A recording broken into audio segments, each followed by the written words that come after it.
Hey everyone, and welcome back to the Firefighters podcast, where we seek to develop, inspire, and motivate the world of the emergency services operator through a series of wide-ranging conversations. Now, before we go any further, just hit that rate, follow, or subscribe button on whatever platform you're listening to. It's a key performance indicator for us and helps us reach even more people. Now, here's what we've got for you today. Fellas. Hello. Hello. What are we doing? Wait a minute. We're on route. There we are. Hey. Yeah, and some buggers. How freaking cold is it in your house? Jesus, man. Well, the heating just went on, Pete. It's February. Switch it off. Switch it off. I literally just rocked in, put the kids back in their cage. Now I'm going to kick some ass, take some names. Shall we go for it? Yeah. Let's see where we go. This episode of the podcast is brought to you by Gore-Tex Professional Fabrics. Now, we all know the working environment of a firefighter is filled with challenges. We face serious risks on the job, such as heat exhaustion, burns, physical and mental stress, and we frequently come into contact with high levels of toxic chemicals. Now, I have been wearing Gore-Tex for nearly 2 decades on the front line, working in hostile environments, tackling challenging incidents from firefighting to water incidents and in urban search and rescue environments. Gore-Tex have a well-earned reputation for protecting professionals in the fire and emergency services through their family of highly innovative, waterproof, breathable moisture barriers that exceeds global performance standards and are trusted worldwide. Gore-Tex, going further together. Steve, John, first and foremost, welcome back. Welcome to the podcast. Well, it's first time on the podcast, but welcome back. Thanks very much for having us. I desperately wanted to have you both on. I mean, I've wanted to have you both on for a little while. I know we've spoken in our little ISAR adventures here, there, and everywhere. But then when the call came in this year for potentially one of the biggest disasters we've seen in a very long time. So for the listeners' benefit, this one was 6th of February, 2023. It was a Turkey, Syria earthquake. So 4:17 is what I have local time. There was an earthquake struck southern and central Turkey, northern western Syria. The epicenter was 32 kilometers, so 20 miles northwest of Gaziantep. Am I saying that right? Yep. So it was followed by a 7.7 earthquake later that day as well. So the aftershock itself was 7.7. So both pretty intense stuff. And it was centered 59 miles to the northwest from the first province. So for people that are unfamiliar, we kind of get some of these deployments. And this is something that's actually accessible to everybody. GDAX, I know you both use that as well, right? Yep. So people can Google this. This is the Global Disaster Alert and Coordination System. It's basically a cooperation framework between the US, European Commission, and disaster managers worldwide to improve the alerts, the information exchange, and coordination. So anybody can just go and Google this. It tells you a little bit about all of the stuff that's going on, because some people think that it's all a big secret or something like that. It's not the case at all. And you can see floods, earthquakes, volcanoes, droughts. For example, there's forest fires in Nigeria. There's droughts in Dominican Republic. There was an earthquake in Solomon today as well.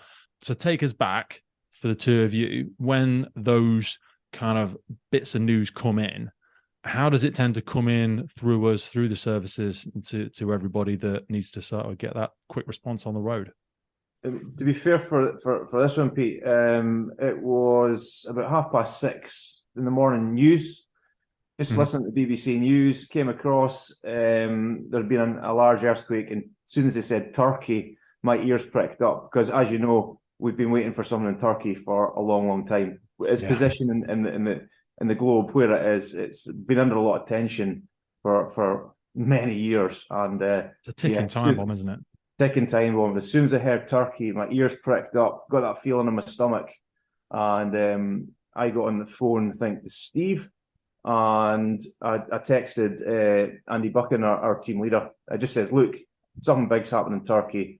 Are you aware? And I think, Steve, you'd been in the GDAX already. Yeah, so I'd had the alerts to my phone when I got up that morning. So I was maybe about half an hour, 45 minutes ahead of John, because I was actually travelling north through Aberdeen that day anyway, to go on a residential course.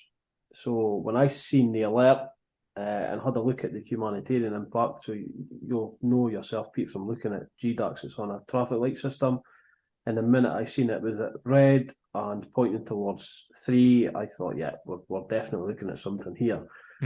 So I went in the shower, came out the shower, and thought, right, I better go and put my ISAR kit in the back of the van as well. So luckily enough, I keep my bags packed all the time anyway. Do you? Because everyone says they do. Yeah. I'll be honest, I'd had some stuff out of mine because we went and did some navigation stuff the week before, and I was like, damn, it's having that discipline to do that reset. And I think I've learned over the years that if you keep them packed, it keeps the house tidy as well. So I have my 3 bags, they're all packed, and then I have just the large storage boxes, the click storage boxes in the same cupboard, and determines on where we're going. If we're going someplace hot, all the hot stuff will go as addition to the bag. If we're going someplace cold, you'll put the extra cold kit in the bag. So that's all I had to do that morning, was basically tip the cold kit box into the big bag, and I was ready to go. Because that's the thing. I'll just pause there for a second, because some people think Turkey and they go, oh, it's really hot all the time, because they think of Turkey and go on a holiday there. It's not the case. And some people, I know even on our deployment, bless them, didn't necessarily do that bit of background on what's the weather like currently there, because it was freaking cold, right? That was the first thing I looked at. After I looked at GDAX, I thought, like, what's the weather like there? Because that's going to determine what box is going in the bag. Then from that on, I headed north towards Aberdeen anyway. So I was heading for the course, and that was when our coordinator gave me the call, and he said that he'd been alerted from the capability team down south to get names to them within 50 minutes. So normally that request, I think you've got about an hour and a half. So I think at that point I thought, this is definitely a goer. John and I had spoke on the phone at that point as well, and my coordinator, the boss, he just said, look, here's the 5 names. Go and get on the phone to them and make sure that their bags are packed and they're ready to go, and just stand by for any other updates. So for people that don't know, just give us a whistle-stop tour of things that UKISAR members should always have prepped, and/or things like passports, vaccinations. What should they, because they should always be in a state of readiness, but I don't think people fully appreciate what that means. Yeah, so you touched on your vaccinations here. We've got about 20 vaccinations that we've got to keep current. They all go out of date at different times. Every year they change the goalposts with it. So we've got a live spreadsheet. And I think the week before had been on to the team members, guys, get your vaccinations up to date. We had literally just come on call a few days. We came on call in February. So when we were off call is the time to get everything squared away. So you get your vaccinations. We've got our passport to make sure it's well in date for deployment. Minimum 6 months, isn't it? We're supposed to keep them. Yeah, minimum 6 months. All other kind of relevant paper. So you get your passport. You've also got 6 copies of your passport. You've got photographs that you're meant to have, like passport photographs copied. Everything's got to be squared away. We're quite good in Scotland. We've got a little book, a little folder that we keep everything in. And every training day, we look at this folder and everybody else's folder. So we do the pre-deployment checks on the last Friday of every single month. Some services are not that diligent. They want to be, but UKISAR, it's voluntary, isn't it? So it's hard to drag people in when they're so committed to everything else at the minute. I think it comes from our current coordinator. He's quite meticulous in everything he does, and he wants to take the team to a standard where you're kind of setting the benchmark. And things like, if you let the little things slide, like your vaccinations and your passport checks, then the other things, the bigger things, they're going to slide as well. So initially it seemed like a bit of an overkill that you're going to do this the last Friday every month, but now it's part and parcel. We turn up, we do our passport checks, and then we actually do a fitness session now as well, which is another point that we could probably touch on that later, and how I feel that the fitness was such a key thing during our time in Turkey. Just physical resiliency in general. Obviously, we put people through a hell of a lot when they do their selection course. But like so many things like your driving test, some people let that slip, and you can be skilled up to the nines.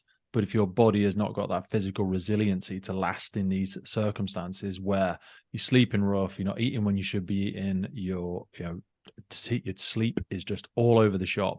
That I'd love to see that coming in much wider as even just a guidance or a recommendation. You mentioned that obviously you've got a great coordinator, but I just wanted to zoom out for a second because we see lots of people retiring at the minute. It sounds like you've got a pretty good succession planning style thing, because Steve, with the greatest respect to yourself, John, Steve, you're still very young. John, you're not dead yet, but you're closer to retirement. But do you know what I mean? We saw Paul Lawless retired a couple of years back. Was it last year? 2 years ago now. Jesus, that's gone fast, doesn't it? So yeah, so many of those experienced people. We actually had a couple more. Some of the key people we had in Kosovo have since retired. So it's like you've got to lean in heavy now to that succession planning to make sure we keep this standard and this passion, really. Yeah, our coordinator, I think he's always said that he's not doing this for the here and now. He is doing this for the future. He's been quite open about it, that he's not always going to be there. But some of us, as you quite correctly allude to, are still very, very young. Although I don't look at. Mate, I've still got half of my fire service career to go. It's exciting, isn't it? Yeah, it is. And it's now that you've had that taste of it for the real time deployment, you are looking forward to what the future may hold.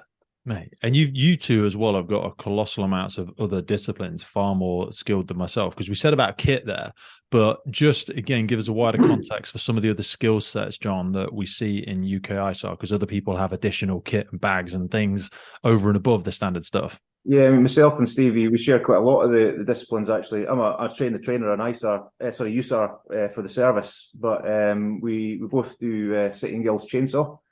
So chainsaw is another load of kit you need to take with you. We are both medics in the ISAR, so we go and do some extra stuff. We're medic geeks, so we go on all the courses that come our way. The Wilderness Emergency Medical Technician course is one of the big ones that we do. That's on my list. It's a beauty. It's run by Wemsey International, and it's a fantastic course. How many hours does Stevie would put in a week? 70? The first 70 hours when you do the initial course, the shortest day is 16 hours, and it's not like your traditional fire service where you start at 9 o'clock and you've got a tea break at 1:15. Mate, that's the big thing. When we do our selection and stuff, I always think to people like, everybody in the service, bless them, is conditioned to a 12-hour day when then it's, you get stand downs in it. And it's almost like immediately, as soon as you go back that 12 hours, some people get the fuckums or they get, and that's not everybody, not everybody's bad people, but like we get conditioned to that. And when you're not getting your rest and it's past 12, 14, 15 hours, people those cracks start appearing, don't they? And when you come into the ISAR world, that's where you need to be flexible and be able to work for that long durations of periods, and Wemsey is one of the ones that definitely, along with the exercise that we do in ISAR, Wemsey is one of these courses that prepares you for it. It seems sometimes, to be fair, it seems a bit torturous. When you're halfway through the week, we both look at each other the first time we did the course thinking, why on earth did we put ourselves into this? But then you come to the end of it, and it's the same as the ISAR gigs. You come to the end of it and you think, wow, what did we just do? How did we get through that? That was amazing. But unless you do that and put yourself in these positions, if it comes to, like, say, your Turkey deployments, then you're not prepared for it. Train hard, operate easy. You got train hard, fight easy. Absolutely, 100%. And we're talking about our fitness. We do the bleep test now as part of our fitness and a monthly fitness. Is there a suggested mark that we should be achieving? 8.8 is the minimum.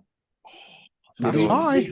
Yeah, well, we've pushed it up just a little bit higher than what it takes to maintain your actual SFRS status or the operational status, and that's basically because the coordinator he's quite really identified that you go away on deployment, you go away on training, you're not finishing the end of a 10-hour shift and then going back to your normal bed. You're going to a 10.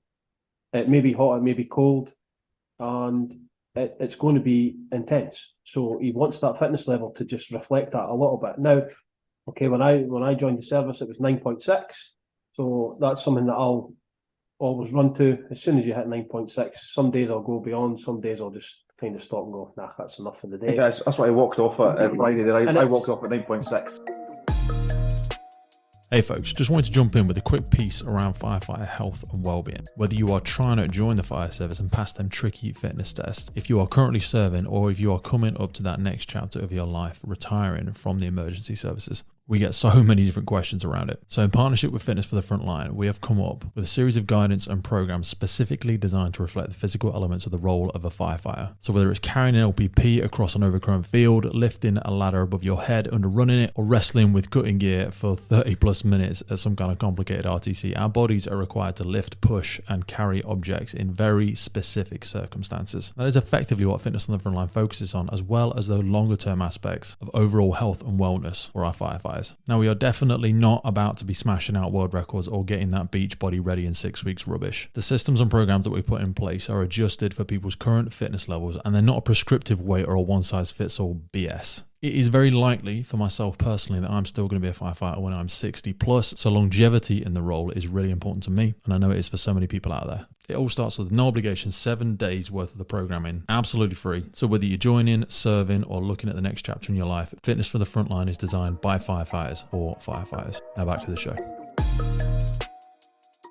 Mate, that's great, because a lot of places just do the treadmill test every year or 2 years, don't they? And I just feel like that's really crap fitness assessment. I think as a team, we're all quite like-minded individuals. We like to see where we're at, and I think the treadmill doesn't really show you where you're at properly. You know, you need to get out in the wind. You need to feel it. 100%. You know, for us, it's we do it for shits and giggles as well. It's a laugh, and there's a bit of competition. You know, well, that's also where we bond the strongest. You know what I mean? That's what I say, when you do some of these tough courses or tough moments, that's where you bond, because misery loves company. Do you know what I mean? And you get a real strong connection with people. That's why sport gets such great connections, because you push. I'm not giving in, because Stevie's not giving in. You know, it's we've got so John and I are obviously two of the crew leaders for the Scottish team. The third boy in our gang, Gav. He's just exactly the same, competitive. Gav will not stop until the other person does. Yeah. And it's just that one more shuttle, but that's what pushes each other on. So take us back to Turkey, just for context again there, because we mentioned it earlier. So Turkey is one of the world's most active earthquake zones. It's located on the Anatolian plate, which is squeezed right in between two tectonic plates, so the Arabian and the Eurasian. And that's why whenever we hear that sort of area, we know they have them frequently, and they have not had one in a little while. So we had that initial confirmation. We had it come down through our leaders. Just connect the dots going up. So it comes down through UKISAR from, I was going to say National Resilience, but it comes from somewhere else first, doesn't it? What's the route back up to the top? It's National Resilience and then local government.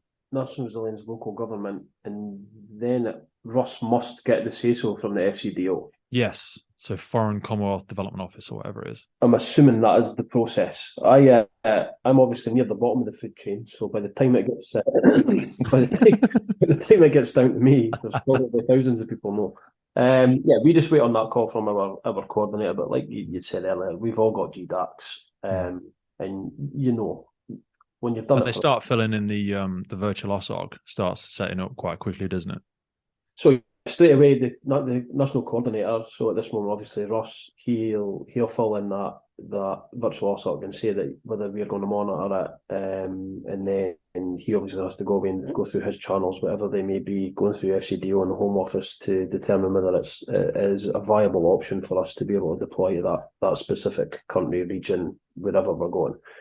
And there's obviously a lot of work goes on behind the scenes for that, as we were obviously part of, not necessarily the work, but the hurry up and wait aspect of that while all that work's getting done. Because it's also, when you say like giving it the all clear, it's a tricky area, because obviously people that are unfamiliar, it's right on the Syrian border, which is a place of contention and conflict and a little bit of uncertainty at the moment. So there was that aspect that needed signing off at government level.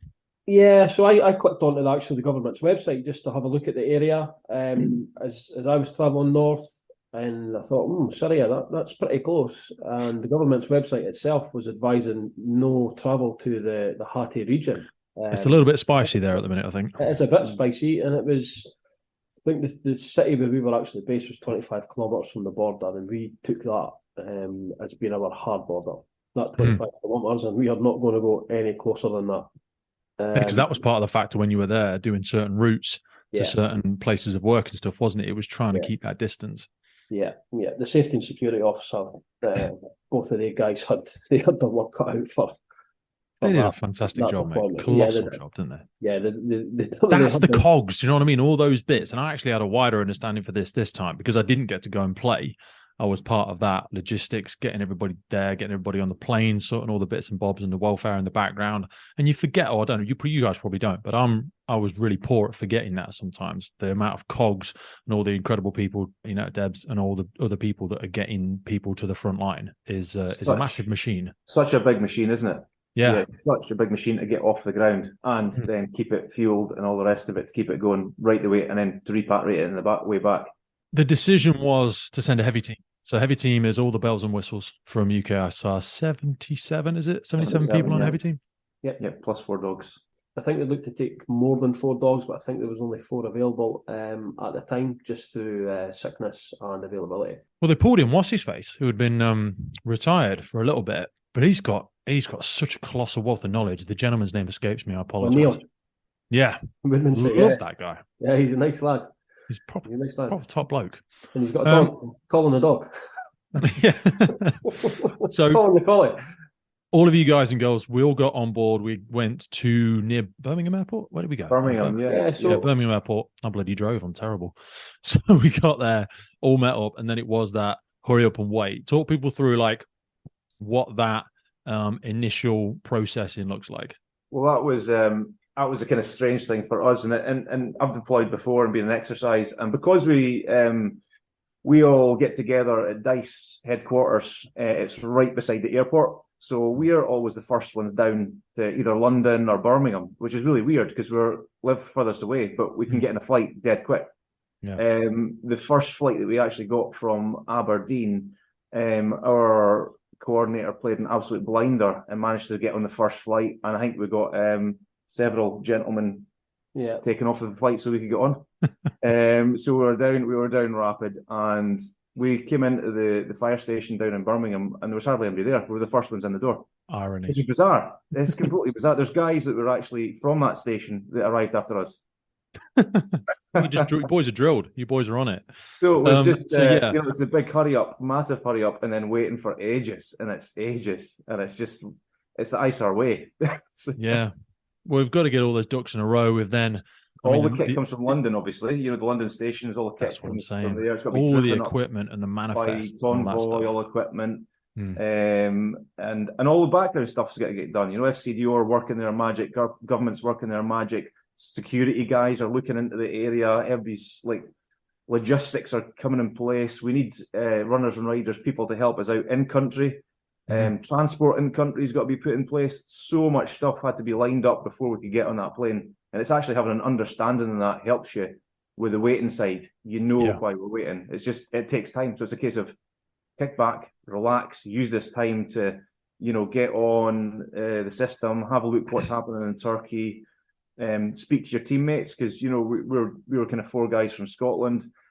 Stevie was put in charge of our team, so it's a case of getting in our team. We were Blue 2, the whole team was split up into 4, operationally. So it was a case of Stevie bringing everybody in, introducing everybody, and getting to know one another and our strengths, our backgrounds and stuff. So when we hit the ground, we'll have a good way of working together as a team.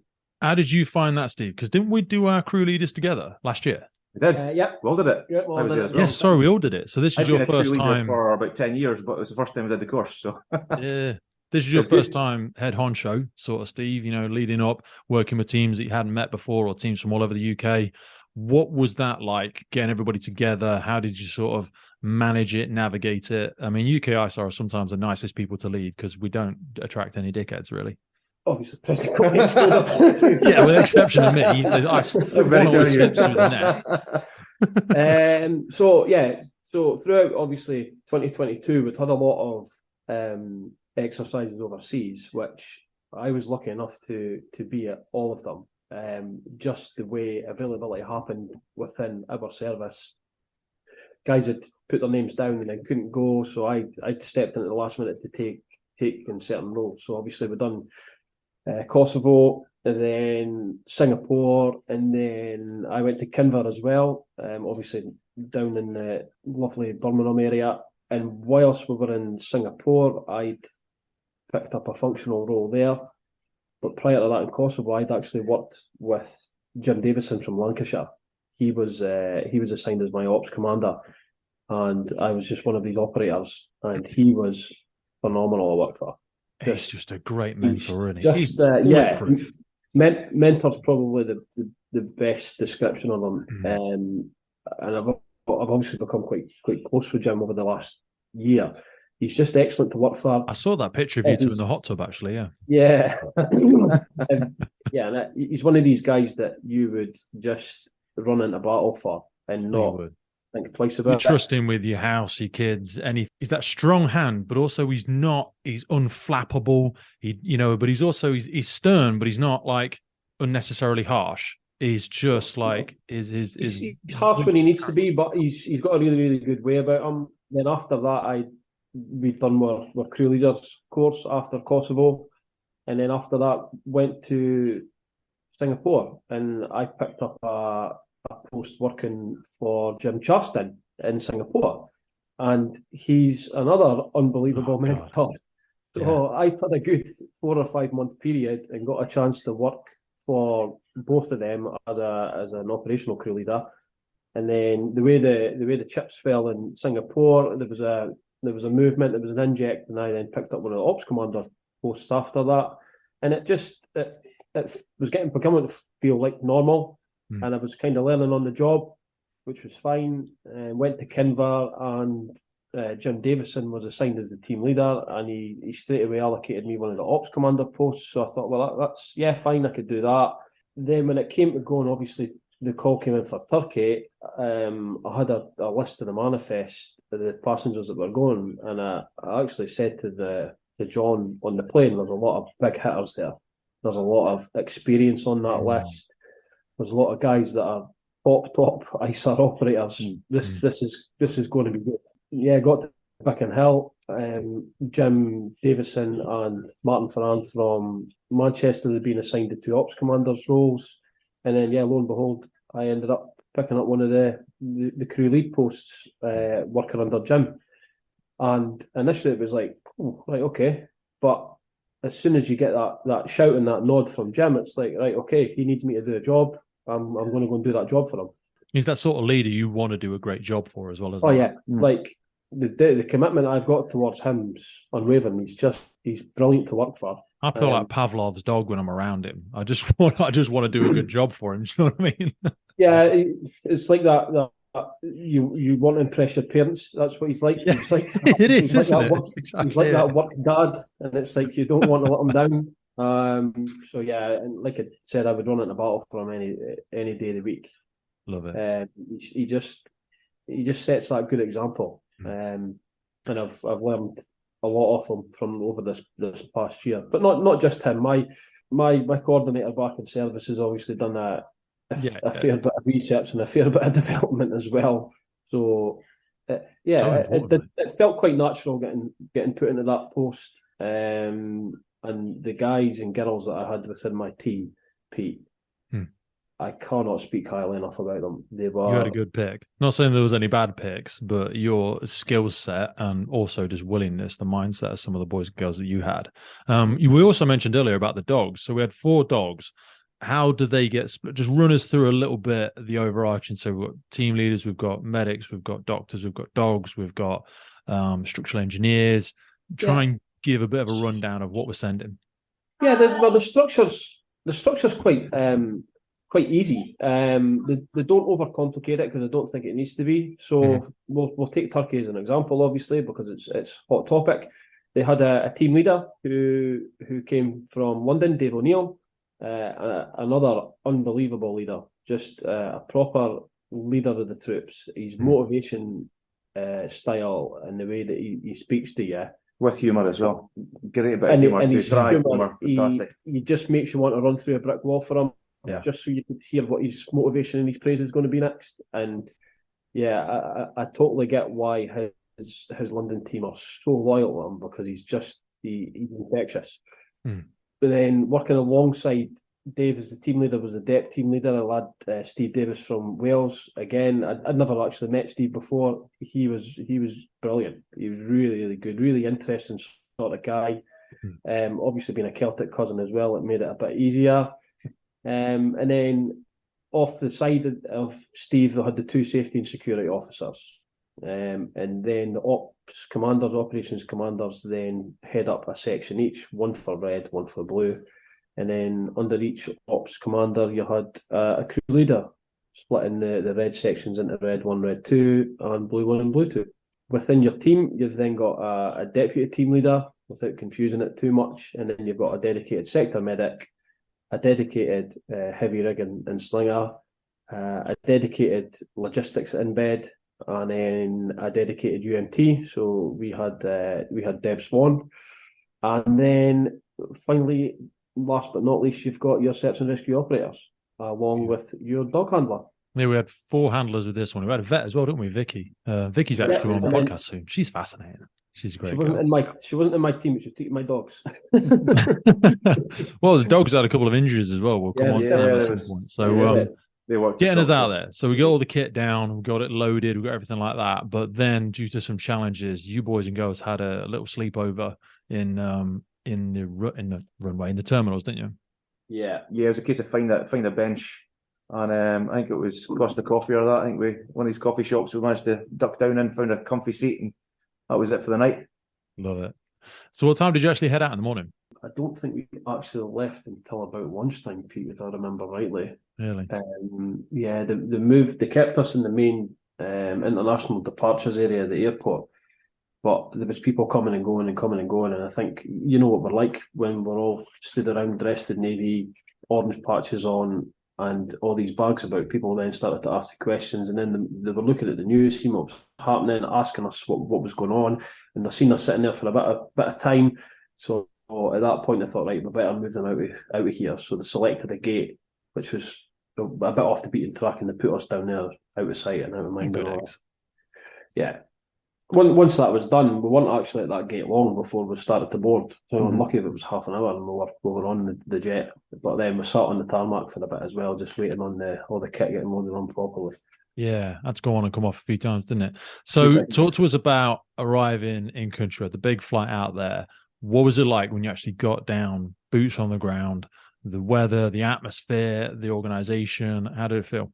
We got off the plane. To be fair, there wasn't much to see. It was dark. It was night time when we arrived. You could see all the other like military aircraft that were arriving from various countries, getting their kit off, getting their vehicles off. We went into it was a VIP area for a briefing from the local government in Lima, and you could sense a bit of panic in the atmosphere. There was hundreds of people coming and going. It was hustle and bustle, wasn't it, Stevie? We were just shoulder to shoulder with loads of different organisations and people coming and going.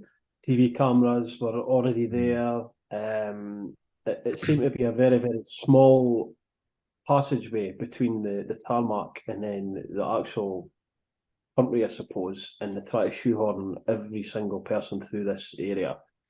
And it was cold. That was probably one thing to say. Even coming from our neck of the woods, it was cold. It was noticeable how cold it was. There was a fair wait as well. We had to wait a good few hours, get the transport all organised and get our buses and equipment to move on to Antakya. So where is that? Where the boo is going to be set up? So the base of operations and that initial sort of So setup. they got a cracking place actually. Hatay, the region. It was Hatay Football Club Stadium that we got camped outside in their car park, not too far from the city of Antakya. When we arrived, there was some tents already in place. What was the charity? AFAD. So AFAD had already put out a load of tents for displaced people.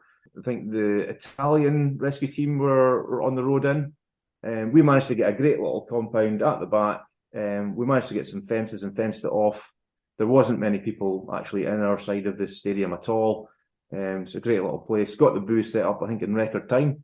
We all just got stuck in. 2 hours to get the whole booth. 2 hours, 15 minutes, I think, to set the whole lot up, plus the security at both sides. It was coordinated pretty well. Robin and Baz were pretty much on the money there. Mm-hmm. They're bloody good, aren't they? It's a good little team that always sort the boo out. They've really got a great setup. Every time we do these exercises, they're pretty well drilled now.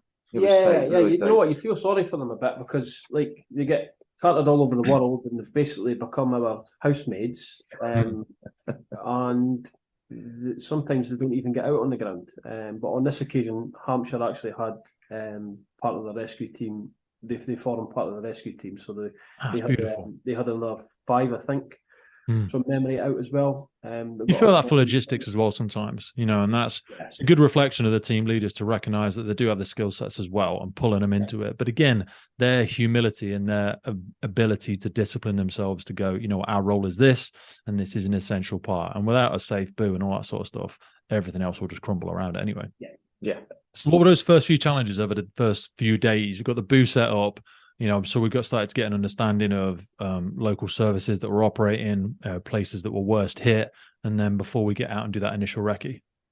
I think the first few challenges were probably one, getting the sector identified. So that obviously comes through the UKISAR coordination cell, through the command and control, down to us on the ground, and it was just basically like, this is going to be our sector. The coordination at that point wasn't quite all in.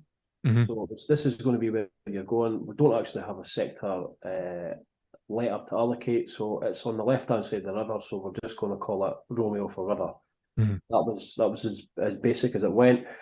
We called it the pizza shape because that's what it looked like. It looked like the pizza wedge on the map, right at the bottom. Identifying feature was a roundabout, and then halfway up the sector, another roundabout, and at the top end of the sector, another roundabout. So there were good focal landmarks. But the first time we tried to get there, the traffic, probably due to the infrastructure and the amount of ambulances going by, it was just gridlock. It was gridlock. It was absolute pandemonium, and we were on this coach trying to get in amongst this traffic, and it wasn't happening for the best will in the world. And we were obviously trying to go in from the top end of the sector. Once we got round that top roundabout, Jim Davison and Martin just made the call, right, let's just get off this bus and let's just walk this sector. It was actually a good idea. We got a chance to actually see, before we got starting to work, we got a chance to see the sector, have a look at it, and get a feel for the area as well. Just give us an understanding when we talk about sectors. Out of the way. Sorry, because people will be thinking and they'll be hearing sectors and they'll be like, oh yeah, like when I sectorize an incident. Yeah, sort of, but the scale of this... Sectorising a major city. Yeah, just sectorising a city, just basically drawing a box or a pizza shape around a collection of buildings. And in our case, I don't know, it probably could have been about 1,000 buildings, 2,000 buildings. This is what I'm saying. It's the scale of that. We still have 77 people. That's a lot. I could handle an incident with that easy. It was huge. No, this is colossal. It was a massive sector, and we were basically setting in on that. What was our first day, but would have been day 3 post-shock. Yeah. To start carrying out our ASR level 2, which is worksite triage. We're going worksite triage. So we're looking to identify what is work sites, what are viable and what are not. When we do it in training, Pete, you've been there, you've done it. You walk up to a building that's standing, nothing wrong with it, and there's a picture of a building that looks like it's collapsed on the outside. Yeah. On the crew leader course that we done, we were lucky enough to take part in the virtual reality ASR, which was a really, really good experience. I thought it was bloody good, wasn't it? It was good, yeah. I found that to be probably the most beneficial, the most realistic training wise. But just getting into that sector that day and walking that sector and seeing the level of devastation, I was walking that road thinking, yep, don't know where we're going to start, but once we get to the starting point, give people an understanding. When we're talking ASR 2, we don't actually take a massive amount of kit with us, if any at all, and just try and talk us through that self-discipline that's involved with, like, there's no point lumping around all your blooming breaking and breaching kit or any of your bloody kit, because that's not what you're there for. And that discipline of, okay, yeah, if there's a snatch rescue, okay, we'll do some assistance, but what level of pulled into an incident do we allow ourselves to get? And I think those first ones are the most difficult because you've got to have that discipline not to get involved. So easy to get pulled in, especially when you've got every few meters, you've got old women crying, men crying, kids crying, pulling you in to look for their relatives. Come in here and help us with the rescue team, and trying to explain to them our job right now is really to get an assessment of this area and find out where we can work. And that will help us save a lot more people when we do. It makes you feel like a disaster tourist, though, even though that's not where you are. You've got to get that initial assessment, because there might be something of a greater benefit further down the road, and it's that bit you've got to discipline, and it's so damn hard, I bet. Yeah, I mean, especially when folk are physically trying to pull you and get you to go into their house and look for their kids. I found it hard. I was a sector medic, but I mean, Stevie was the spearhead pushing through, and he had a lot of hard decisions to make and hard conversations. I think hard conversations to make with people. And how did you manage that, Steve? Because you'll have had, people, even your members of your team going, "Hey, Steve, look, I think this is worth it. I think this is worth a little look." And you having that discipline to go, "Yeah, okay, I hear you. I appreciate you. No, we're going to push forward." Probably the training. We'll probably come on to later about how is the training. Did it help you prepare or didn't it help you prepare? When the debrief afterwards that were facilitated, I had an overwhelming response from the troops that our training did prepare us for that deployment. And the training that we've done working towards the IER, which we'll maybe speak about later on, we've been heavy focused on ASR because it was identified that it was one of our weaknesses. Yeah. So all that training that we've done about ASR, right, let's go. We're not going to affect rescues. We're only here to identify work sites. I had that in my head that that's what we're going to do. So it will be a case of building, sweep, move on. Building, sweep, move on. If it was snatch rescue, if it was viable, yeah, I'll make that call, but that's what we're going to do. After the first couple of buildings, Pete, I kind of just went into that zone, and that's what we were doing. The team, they got it after the first couple of buildings. They realised that, right, okay, he's been quite direct with people, so we're just going to follow that lead. Well done. We could have easily went to that first building that we came to, Pete, and we probably still would have been there now. That was the level of devastation and the level of work that was required to then identify that as pretty much every building was an ASR 4, so you're going to be taking longer than your 12 hours, and you're needing a heavy UKISAR team there. So, yeah, making that judgment calls like, right, no, this is what we're here to do today. We're here to worksite triage, let's go. And we covered a lot of buildings on that first day on the ground. We walked a fair distance, carrying the packs. We had a couple of aftershocks as well, so we got to experience that quite early. And we also had a bit of success as well, because the dog had indicated on, I think, 2 buildings that day.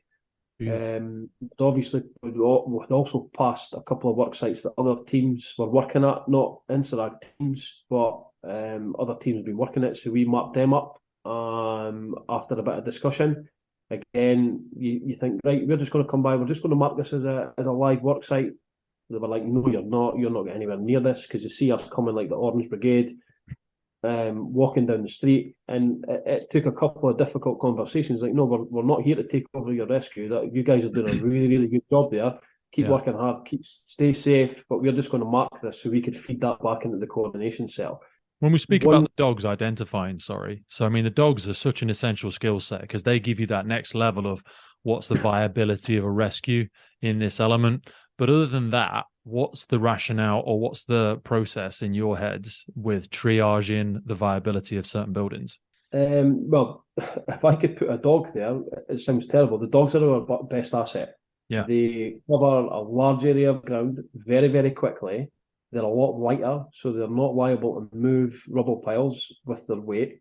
And therefore, twofold, I don't have to commit my life teammates onto that rubble pile with the chance of them slipping, them hurting themselves, slip, slips and falls, anything falling on top of them, or like we did experience when we were there, the aftershocks while the team are committed.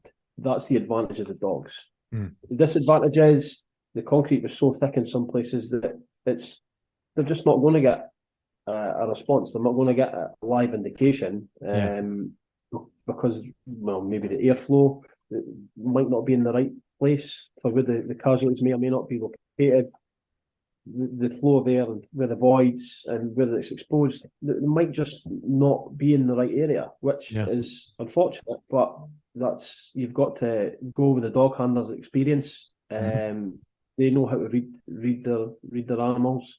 They know how to interpret what the dog's telling them, and they're also really, really good at feeding that back to me as the incident commander about what they think is viable and what they think isn't.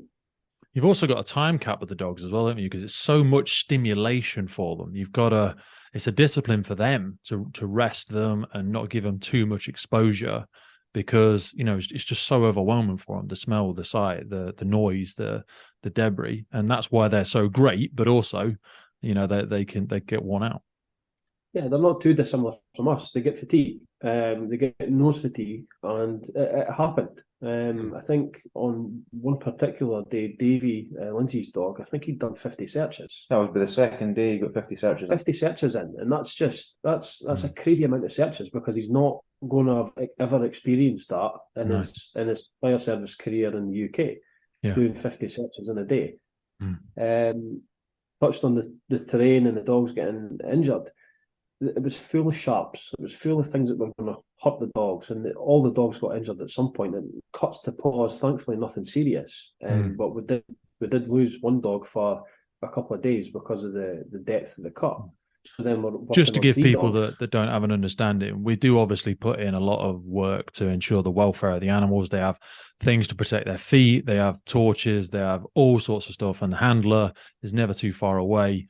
But the nature of, like you say, it's just sharps everywhere. The dog is that stimulated, and it's that, and you need that in one of them. Some of them don't pass the accreditation process because they are not hungry enough or driven enough. So it's that balance. Yeah, they've got to be wired. It's not a domestic animal that's going to live inside with you all the time and cuddle up on the sofa. It's a working dog, but it's tough for some people to understand that. We're not putting them in exposed places because they're sacrificial.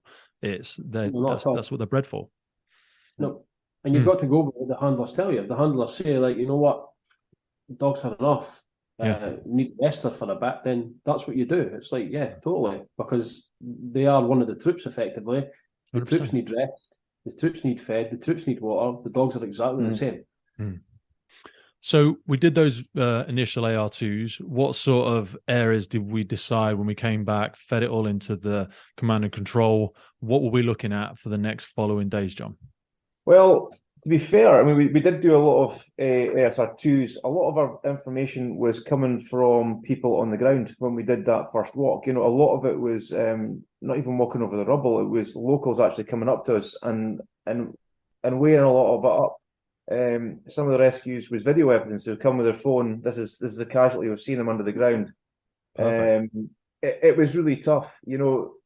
Over there, the culture is obviously different than ours. The Muslim culture, they need to get their dead out. They need to get them washed, and they need to get them buried. And we totally got that and understood that. It was trying to decipher whether they wanted in that rubble pile to extract the dead, or was it generally they wanted us to get in there to extract living casualties. Because with the greatest respect, our priority does have to be savable life, but obviously we respect their values and stuff like that. We got their priorities was slightly different to ours as well. With extracting the dead, and we totally respected that and got that. But it's trying to kind of decipher: is it a live casualty or is it a dead casualty they're after us to go and pull out of this? Especially with the language barrier didn't help.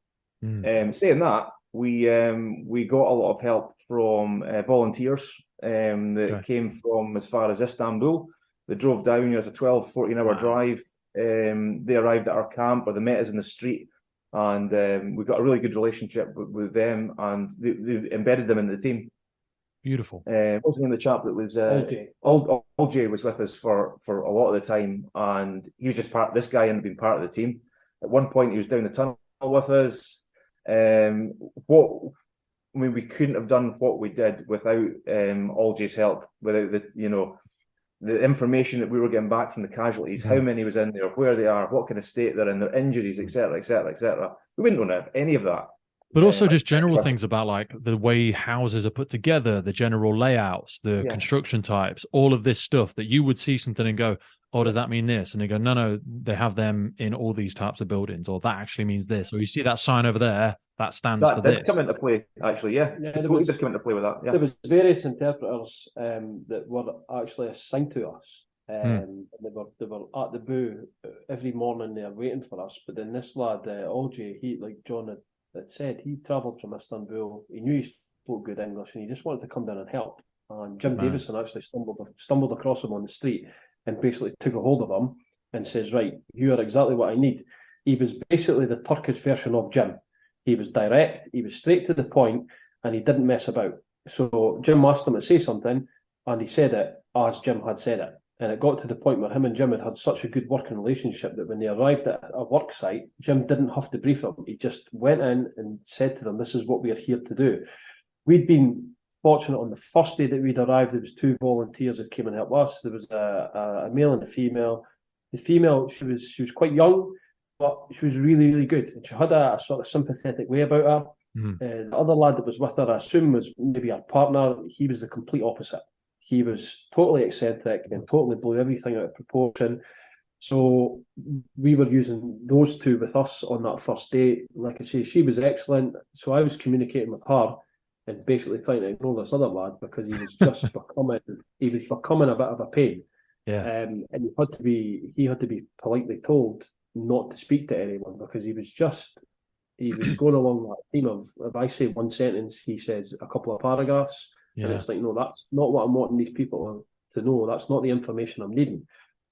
There was another lad like that as well who was actually assigned to the team, and Jim Davison was like, no, you're causing more bother than you're worth. You're not coming out with me again. He effectively sacked them. That's that beautiful bit of assertiveness that people like yourself, Jim, and loads of members of the team have. Because some people are like, oh, no, you got to feel for them. And yet we get that. We're there. We're sympathetic. We're empathetic. I get that. But you can waste a lot of time. People's survivability is clicking across. Time was of the essence. We were running short of time from the minute we left the UK, so we couldn't waste any time. And I think because tensions did get quite high. Obviously, you can understand. You know, there was thousands of people lying under the rubble. There was thousands of families wanting their kids, their parents out.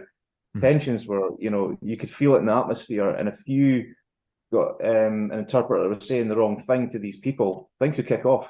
You know, we came close a couple of times. We thought might be in a bit of bother here. You know, we might have to get ourselves out of Dodge pretty quickly. You know, as I say, there was times where we moved on from.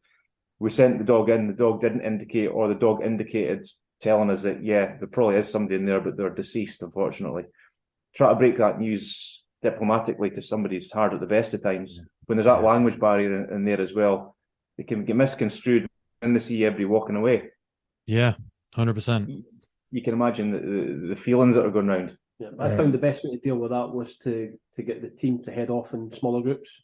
Yeah. So if the dog was not indicating, as the case may be, it was quite evident. Without being a dog handler, you watch the dogs after 3, 4, 5 searches, and you start to understand their behaviour and you start to understand what the dog handler's going to say to you.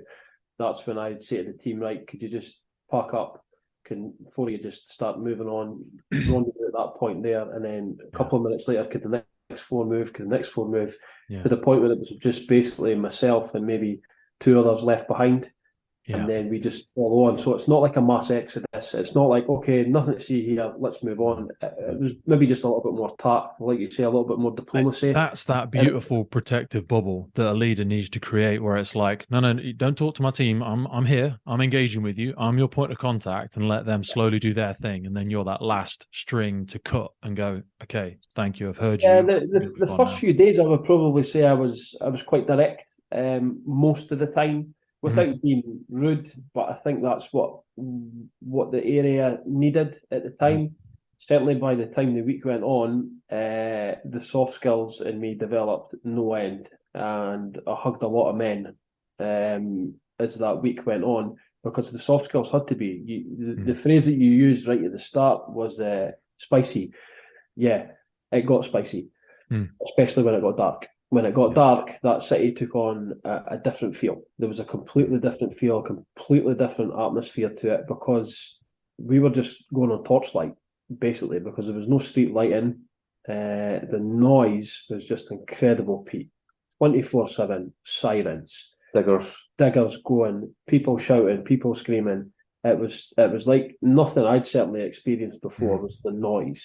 It was incredible, and especially at night. I don't know what happened. I don't know if there was a time difference or a time delay or something, but as soon as it got dark, it seemed to get busier.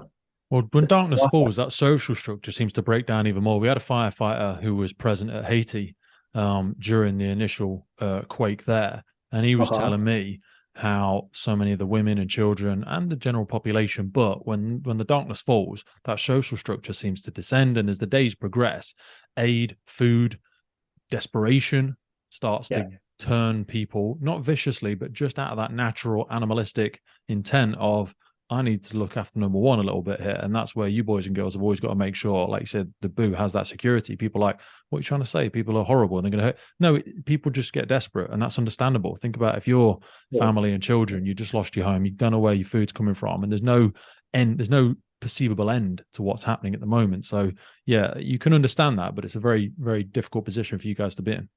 Yeah, we didn't seen that through the camp. We had people try to walk through the camp, and there was people that were trying to take our kit, but I got that. I understood why. So I wasn't mad with anybody. If I seen somebody going to pick something up, I just, put that back down. Off you go. Yeah. But you couldn't be angry with them, because you could put yourself in their place. If my kids were under the rubble, I'd be doing the same. I'd be getting 100%. your kit. I'd be going. But yourself, you're like, we have the skill set to use this to its best application in the right place.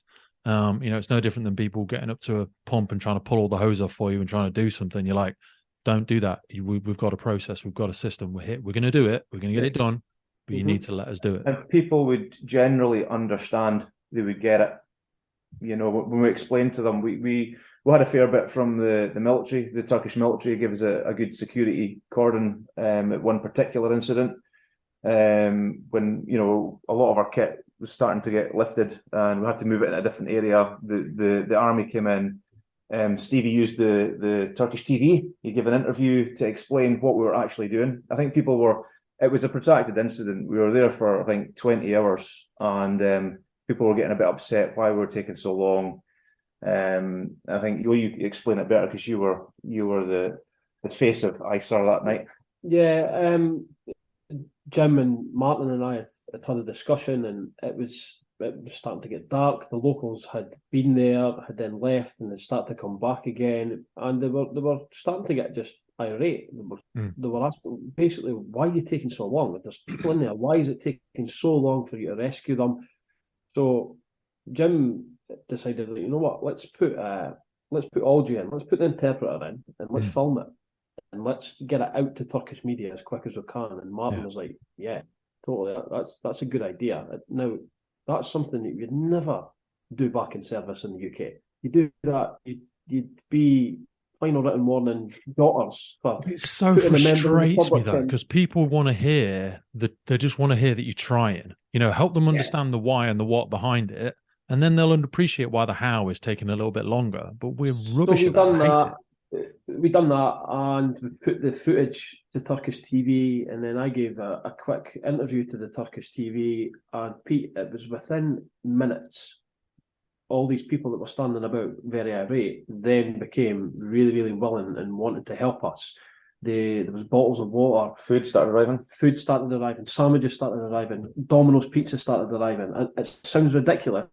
It was Domino's pizza. Yeah, it was cold, but it was Domino's pizza. The thought was there that they just wanted to, right, okay, so John's phrase, an army marches on its belly, the water, the food, the sandwiches, and you're just thinking, right, okay, yeah, they want to keep us fed and water, because they see what we're trying to do here. They could see that it's difficult. They could see that it's dangerous, and they know that we've got to be slow and methodical with it. So give us an understanding, after we'd done those initial recce's, we'd done our AR2s, we'd started prioritising sites that we wanted to work at, we'd got that relationship with the local services. Talk us about when we started getting to work and those first few rescues that started popping up. So on the first day when we carried out, when the blue team has carried out all our ASR2s, like I said, we covered quite a large area. We'd had a couple of hits with the dog, but we actually hadn't had any rescues as such. So we decided we'd make contact with the other blue team who were in a similar sector to us, different street, and turns out they'd had a live rescue. And it was like, all right, okay. Met up at the rendezvous point later at night, and both the red teams had rescues as well. And it was like, all right, okay. So we were the only team out of the four, I think. I think maybe one of the other red teams hadn't had any live rescues. And it was like, oh, right, okay. Oh, didn't realise that we were rescuing. But yeah, it just wasn't to be for us that day. But what it did allow us to do was get a really, really good feel for the city or the sector that we were in. And it also allowed us to figure out where we were in relation to everything else. So on the next day, we started at the bottom of the sector, done exactly the same again. Got dropped off in the middle this time, walked to the bottom of the sector, didn't engage in any, had an eyes on, got the feel for what was happening that day. As soon as we got to the bottom of the sector, turned, started walking back up, and straight away we were met by, I think there's people in here. So, our sector, let's go, put the dogs over it. While that was going on, a gentleman approached me with his mobile phone. Just one man on his own. He wasn't excited. He wasn't too pushy. He just basically showed me his phone. Showed me a video. Within the video, there was a gentleman and a young boy, maybe, 4 or 5 years old. And I asked him, the interpreter had with me at the time, I says, look, could you tell me what the timestamp on this video is? I'm not interested in the contents of the video, just tell me the timestamp. And this was about, I think it was about 11 o'clock in the morning at this point, and the interpreter says, it was just after midnight this morning. And I thought, right, okay. Okay, where is it?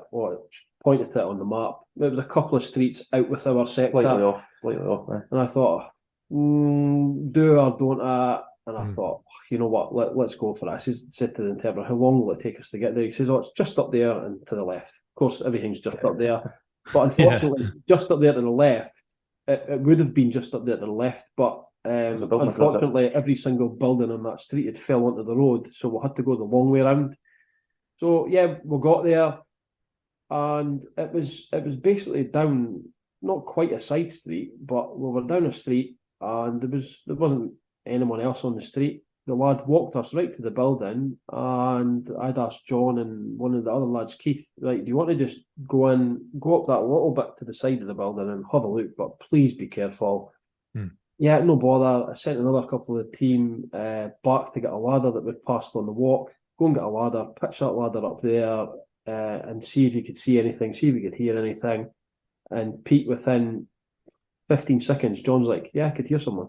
No, there's a boy screaming in here. And it was like, all right, okay, here we go. Right, now I need to get you up there. So I think it was originally the third floor or fourth floor and became the second floor. Yeah. So yeah, John and Keith went away in and identified that this man was very much alive. It wasn't the man from the video. The man from the video had sadly he'd passed away, and the small child had actually been removed just prior to us arriving. But yeah, this other gentleman was alive. So there, and then we started initiating. Was he entombed? Was he trapped underneath something? John will give you the rundown on that one. He was quite deep into the building. So I had a good rummage about and tried to find an easier way in. So we didn't, like you say, we don't carry much kit when we're out and about. I had a hand hammer and a handsaw and took down a couple of walls. Found an alternative route through a kitchen wall, got down into it, and I could see a hand sticking out underneath a massive beam. The guy had been in a kind of cobra position, face up against this beam on the other side of the beam for the last few days. Jesus. Unfortunately, I believe it to be his mother and father were beside him. They had both passed away at this point, but the thing that got me was they were both holding hands. Fucking hell. But it was quite obvious to see that they had passed away at that point, and so I covered them over, and I think at that point it clicked with the casualty that, oh no, they've gone, and there was a bit of despair. I managed to get doctor, myself, so Debs was in with us as well, giving him a once over. I was trying to get up through past him. It was very, very tight. He was pinned by the legs. I think his right leg was pinned under his father's leg, which was also pinned under a massive 30-ton beam. So it just took bit by bit to cut away, dig away by hand.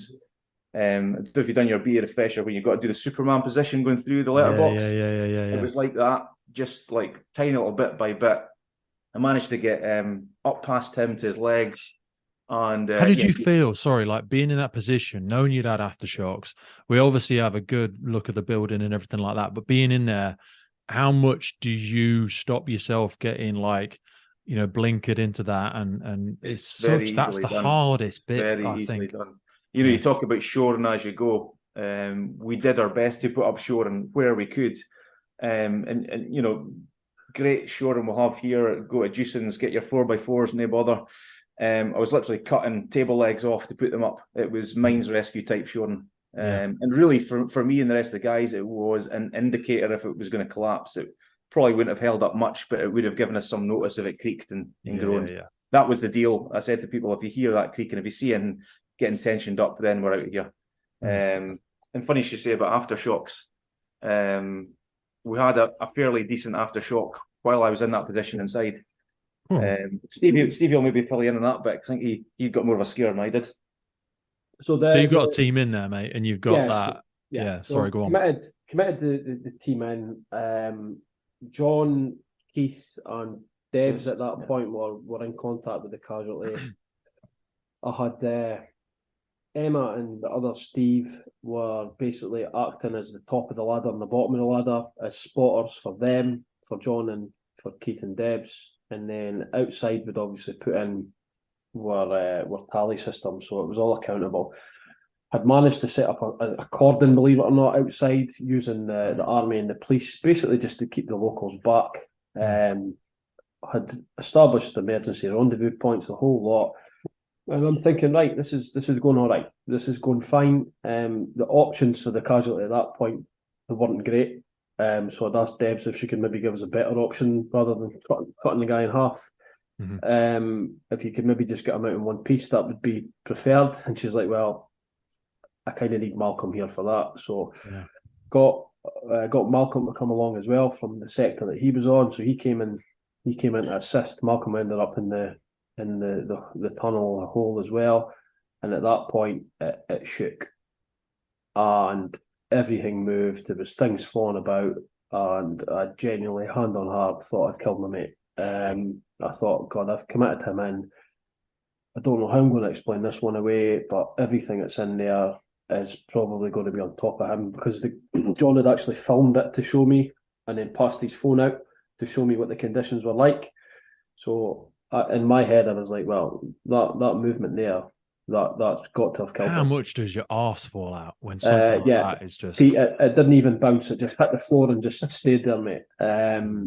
The first person out the hole was the gentleman that initially approached us. So he was acting as an interpreter because he spoke Arabic, as did the casualty, and it was his cousin. I also had another interpreter interpreting from the Arabic speaker to the guys that were in there. So the first guy was the cousin, the initial gentleman. He came out. He flew out this tunnel and he came out this alleyway like a bull out of a gun. Then the second interpreter wasn't far behind them, and then Deb Swan, she came out just as quick. And then when Keith and John weren't coming out, that was at the point I thought, oh no. But I heard through obviously my spotters that no, John says he's all right, nothing's moved, he's fine, he's not coming out, because if he comes out, he's going to take too long to get out, and then to get back in, he doesn't want to leave the casualty. And I was like, what did that feel like, John, when you felt it in there and it's shaking and you're like, well, I can't get out of here quick. I'm like, I'm not going to get out anyway. I've resigned myself. Yeah, I was committed, fully committed, and I resigned myself. Look, the shores had put up. If they didn't move, they didn't make a sound. Nothing was coming down on top of us. A bit of dust. And I honestly said to Steve, it was, look, mate, it's going to take me about 5-10 minutes to get my arse down here. Then you've got to climb down to the ground floor, then get out onto the street with my respirator on, take it off to tell you what's happening, to then come back in again. I was like, I'm safe. This is as safe as it's going to be. Nothing's moving. We've got to get on with this. So I'm going to crack on, mate. And he's like, yeah. It's so scary, isn't it? It's a bit like, for firefighters in the UK, it's like having somebody all the way deep inside a BA job. You're seeing some stuff happening from the outside. You don't know what it's like on the inside. Yeah. You've just got to, that's where you can't micromanage. You've got to trust the eyes and the ears. They have got the best understanding. I had this guy, my casualty, with me, who he was upset. He was screaming. I thought, right. And as well, I'm not leaving him. I just felt, I've contacted the guy, I've connected with the guy. I'm not going to leave you in here. You know, it's and again, I actually felt fine. I felt safe enough. It wasn't. I think Stevie got the big fright on the outside. I thought, yeah, that's an aftershock. It moved a bit, but we've got a job to do. And I think you get heightened and you get super focused on the task in hand. And I thought, well, this is going to take valuable time. This guy needs out here yesterday, so let's crack on. So yeah, from my point of view, I've committed not just an operator, not just a sector medic into that. I've committed my mate into there, and that was probably the first time I realised that. Well, right, okay, yeah, this has got the potential to go south at any point. But the good thing from my point of view is I wouldn't have wanted anyone else in there, not because I wanted to kill him, but I know what his capabilities are, and I know if he's saying to me, yeah, I'm fine, then I know he's fine. And if I know he's saying I can't come out of here, I know why he's saying it. Now, back home, back in the UK, we've all got those people that we've worked with, the hardcore fireys on the ship that, no, I'm just going to do that, I'm going to do that, and they never want to rotate around, they never want to give up the tools, they never want to do that. John's not like that. Yeah, he knows, got that self-awareness, whereas he knows when the time's right, and he knows when it's time to go. So when I heard that, I've got to stay, I was like, right, okay, that's fine. Be honest, had you started divvying up his kit already, or had you dibs? Well, when I heard he was all right, I thought, I better go and start putting that stuff back in his bag. Better put his boots back. My rations are gone. I was like, where's my meal? You need it. The rations are gone. I'd had the brownie. That was mine already.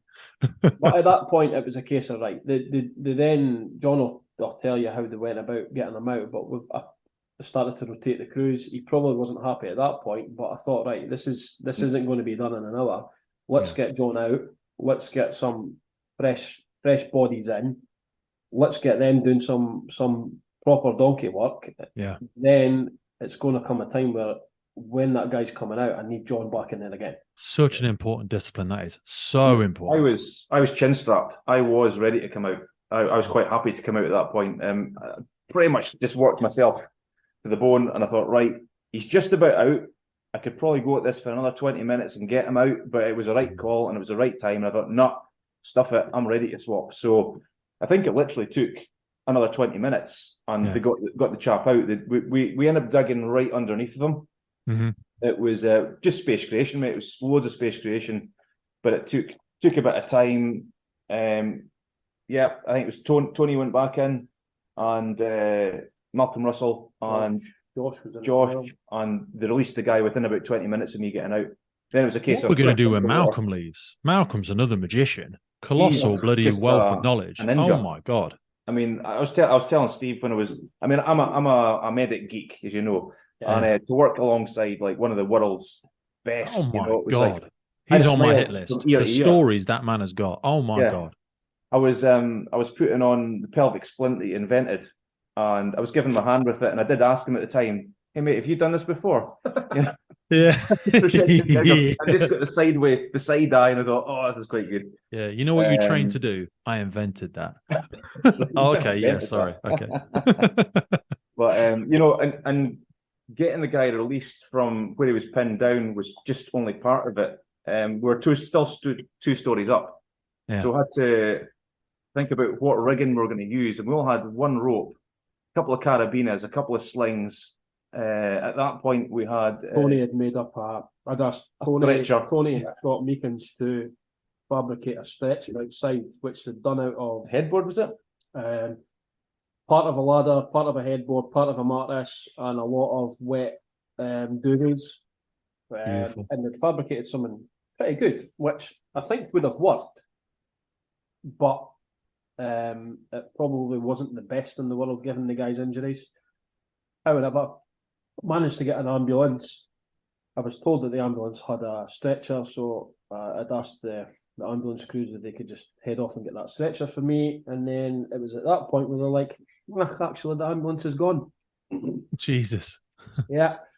So that was when I then had to ask a couple of the lads, right, boys, can you go and do me a favour? Could you just go on to some street, whatever street from here, and try and find an ambulance and get it here? And I really, really need a stretcher. So right enough, Ian and Keith went away. And then they came back 5 minutes later, and Keith was running down the street with a sprint and a panic. Steve, I've got a stretcher. I was like, brilliant. And Ian was about 10 yards further behind him, and an ambulance. I was like, brilliant, boys. And half the city. It literally was half the city. And it was like the Pied Piper was running down the road, and everyone was, it was manic. So we managed to keep this relatively quiet street cordoned off. Excuse me. And it was at that point, everyone's running because they've obviously like, okay, these guys have got a live rescue to take. It was, but that's dangerous. You know, when people start clambering over stuff with the best of intentions, that's I didn't see this in the because rubble part. by that time I was back inside. I'd gone back inside to sort of help with the rigging and getting the rope system set up for lowering the chap down. But I didn't see it, but I could hear what was going on. I could hear the commotion. Yeah. Then I could hear Stevie at the top of his voice tell him to back off, and getting all the crowds right back. So I could hear there was a bit of commotion going on outside. And for me, that part of the transition of taking the chap from the second floor down to what was now the ground floor was the most scariest bit, because I thought we've done such a good job of getting the guy out. He's got some really pretty bad crush injuries. Any wrong movement could kill the guy. And at that point, before the stretcher arrived, I thought we're taking him down on the headboard. thanks very much. Just manhandle him down. So that for me, that was the scariest bit. It wasn't the aftershock. It wasn't the confined space. It was actually getting that guy from the second floor down a sheer. Dropping him on his head after the rescue really looks terrible, doesn't it? Yeah. So when I seen that, when it was Keith coming in with the stretcher, I was like, oh my word, thank the Lord. I think there's a lot of prayers answered in that 4 hours, but that was the biggest one. I was like, wow, a stretcher. Rope capability stretcher, fantastic. Well, people forget, like when we do all of our long extrications down tunnels and stuff like that maneuvering somebody out, even if you've got a great, sked stretcher or whatever, it's still a lot of hard labor to move a human body that far. Yeah, I think that I talked about on the outside, if I could get a sked, the best thing to do would have been cut a sked in half. Yeah. And apparently I've not seen it myself, but you do get half skeds. Oh. Now, yeah, I was more than willing to try and get the sked from the logistics team and then basically cut it in half. I mean, that way we would have had two halves. That's pretty cool. Yeah. So getting him down off that building, what does it look like? Who do you hand it over to? Because by that point, it's like it's kind of out of our hands. That's the best bit.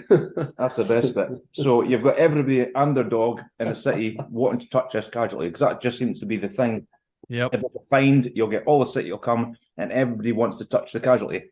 So I remember Malcolm Russell saying, nobody, and I'll use polite language, nobody is going to touch this casualty but us. Because his fear was we even get him onto the street, and with the commotion and the panic, he gets dropped on his head. Yeah. They want to pick him up and they want to carry him through celebration and applause and stuff like that. But Stevie will tell you, he had some pretty strong words with the local, was it paramedic? Yeah, so we'd put a plan in place about how we were going to go about it. I spoke to Malcolm. I'd went into the building and just had a chat with him. Like, what? He's like, yeah, as soon as the stretcher's here, we'll get him out. And he says, and I want to assess him outside before we move him. Yep, totally. I says, we've got an area set up outside that's basically ready to be a makeshift operating theatre if it's required. Yeah, I don't think we'll need that, but great, that's what we'll do. I says, right, that's fine then. So I briefed all the team. This is what's going to happen. Malcolm and Deb are going to assess the patient once we get them outside. And then the ambulance is up there to the right, down a little slope. It's probably about a 3-minute walk. What we'll do is you guys just get hands on the stretcher when Malcolm says so, and I'll just clear the path for you. If you need to stop and rotate, just give the shout, and that's what we'll do. Right, perfect. Everyone happy with that? Yeah. Anybody got any questions? No? Fine. Right, there we go. So gets the patient out relatively quickly, actually, once the stretcher arrived, gets them onto this makeshift table, and Malcolm starts doing his thing. And at that point, the ambulance personnel had arrived. So the ambulance, the makeup of the ambulance personnel was a man who didn't speak any English, and then a young Turkish girl who did speak English. It turns out she wasn't in any way medically trained. She was basically just like an admin manager. Okay. So as soon as this patient came out, it was like John says, straight away they just wanted to touch him and they just wanted to put their hands on the stretcher, and so did the gentleman. So I'd politely asked her twice to step out the road and let Malcolm and Deb do their assessment of him. And then by the third time came around, I had to raise my voice and get a bit angry with them. While this was all going on, the dog handler was actually filming this because it was obviously a good news story. So there's a bit of an outburst from myself towards these two people, basically telling them to back off because they'd already been told this isn't happening. I can't trust you because I don't know who you are. I can't trust you to move that patient that distance, but I could trust my own team to do it. So just you get to your ambulance and get your ambulance ready, and we'll be there in a couple of minutes' time. Yeah. And once that was done, it was all hands on, and we walked that patient up the road, down the path, and onto the back of the ambulance. It was textbook. Well done, mate. Again, that level of assertiveness is just required, and some people can just get bowled over by people's energy, because this, again, it's all with the best of intentions, but you've got to make clear what the boundaries are, what we're not going to do. Some people are like, it's easy to decide what we're going to do, but what are we not going to do? What's going to be the point we're not allowing? They did want to help, but they were actually becoming a hindrance. And I think the most frustrating thing for me, Pete, was probably the language barrier at that point, because I'd been saying to my interpreter, can you tell me? Like, yeah, I have. And I was like, yeah, I know you have, because you keep saying the same thing, but they're not listening to you. So, they're maybe just going to have to listen to my best Turkish now. People understand hands and volume sometimes. That's just what's required. So, big effort by the whole team, getting everybody back, getting that welfare, getting that crew rotation. What did we learn coming back into the boo, having that sort of wider strategic view of what's happening around? Well, that was actually that rescue started at around about midday. And no, I think you went in it. The tally on the board was around about midday, and it took 4.25 hours. Whoa! So that was relatively quick considering what it was. It was a good rescue. It was a good team rescue, Pete. Everyone within the team contributed. Obviously, John was at the coalface for a little bit, but there was other guys and girls at the coalface. I had one of the safety and security officers was actually on scene with us that day as well.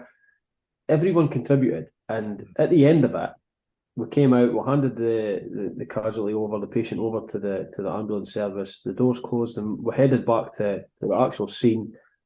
And it was just a case of, right, let's get something to eat, let's get a bottle of water, let's do just one of those quick debriefs. But the morale was sky high, and it was, Pete, if you could have bottled it at that point, like I'd be a millionaire. And then that's obviously where John and I got that picture taken that you've seen, and it was proper relief.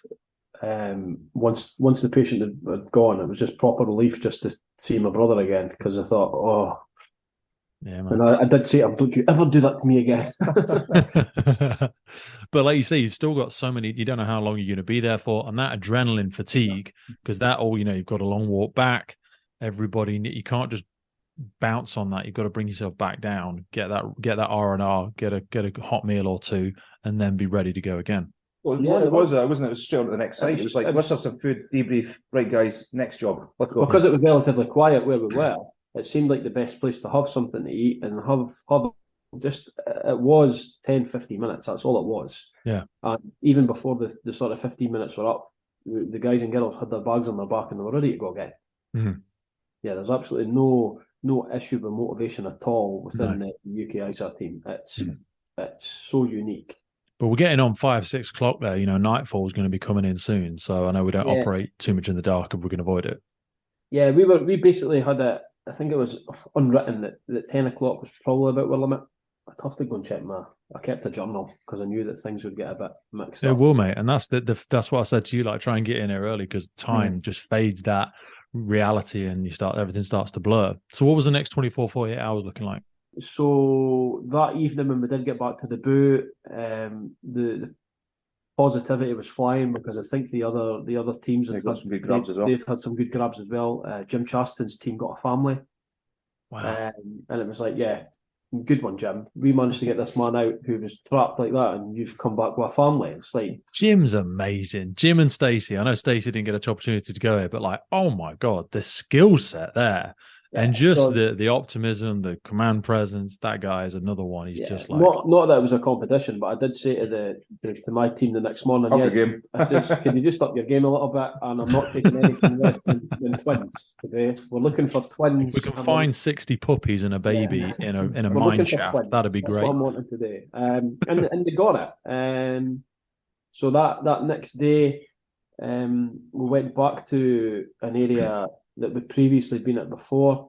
But we were going on specific taskings that had came from via command and control. I think it had came via AFAD to the UCC, and then David obviously passed it down to us. Yeah, there was a list of I think it was somewhere between sort of 70 and 80 sites that they wanted us to go to. So it was just methodical, Pete. You go to these sites, find out if it's viable. If it's viable, then carry on. If it's not, move on. So yeah, we ended up back on streets that we knew, which was fine. You could move through it quite quickly. You know what buildings have fell. You knew what sort of shortcuts to take. And we ended up stumbling across, the locals had found a female alive, burrowed pretty deep. So at that point, I think there was a mixture of both blue teams and some red teams, if I remember rightly. We're all in this one area. okay. So Jim stayed at street level, and managed things down there. I went up onto the pile and just kind of overseen the troops basically handballing and digging like dogs to get to this woman. And unfortunately there was a deceased in the road, so they had to move that out the road and treat that with the dignity that they deserved. To get to this viable live rescue, they managed to get down to her, and then Malcolm and Debs, they started to do their bit, but unfortunately the woman the injuries were just so severe that she was basically at end of life by the time we'd got there. And despite their best efforts in pretty horrible circumstances, to be honest with you, the lady succumbed to her injuries, and she was pronounced dead at the scene.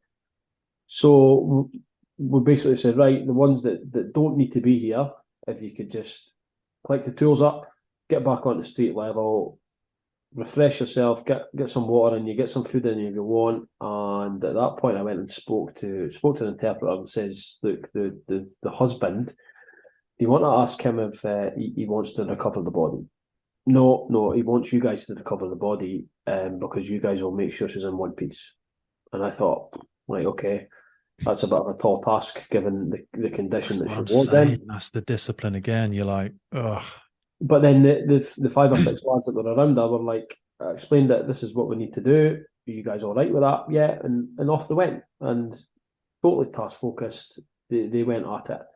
And they done a really, really good job to preserve that lady's dignity, and they did get her out in one piece. I then asked the husband if he wanted to put her into the body bag, and he was like, no, could you do that for me as well? So we placed her in the body bag, carried her off the rubble pile, placed her down at the side of the rubble, and he had a look, and he just started sobbing again. The rest of the guys had kind of walked off to the tool dump area at that point, and I spoke to the gentleman, and he was basically just overcome with emotion, but he was overcome with thanks for the efforts of the team. And through the interpreter, he said that we had reunited his family when he thought all hope was lost. And it was hard hitting, because it's not been a successful conclusion from our perspective, given that when we got there, she was alive and we worked on her. But he was so thankful for the efforts of being able to reunite so that they could then go on with the next stage. And that is success in ways. You know, you're creating closure, because there's nothing worse than that unknown. You think your loved one is still suffering, they're still in trouble. Yeah. It was closure for the family, yeah, and he was so thankful, and I thought, this is probably the worst day of your life, and yet you're showering praise and thanks onto us. And I thought that's so humble of them. Surreal.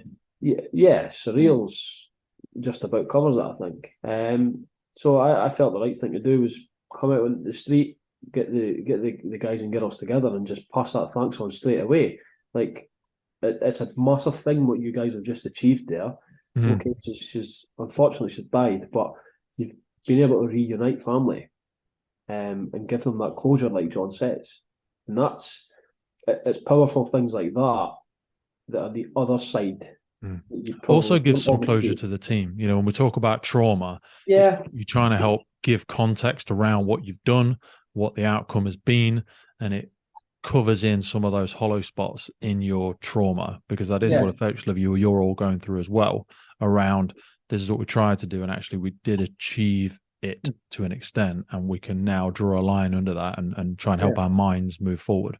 Because there was the sites that we went to, and we knew there was deceased down there, and we couldn't get to them, and we didn't have the time to get to them, and that leaves a bit of a hole. You know it does. You've been there yourself. For shouts, and it's so that one that we were at there, Steve was talking about. Yeah, we did get closure from that one. But unfortunately, there's other 50 or whatever that we didn't.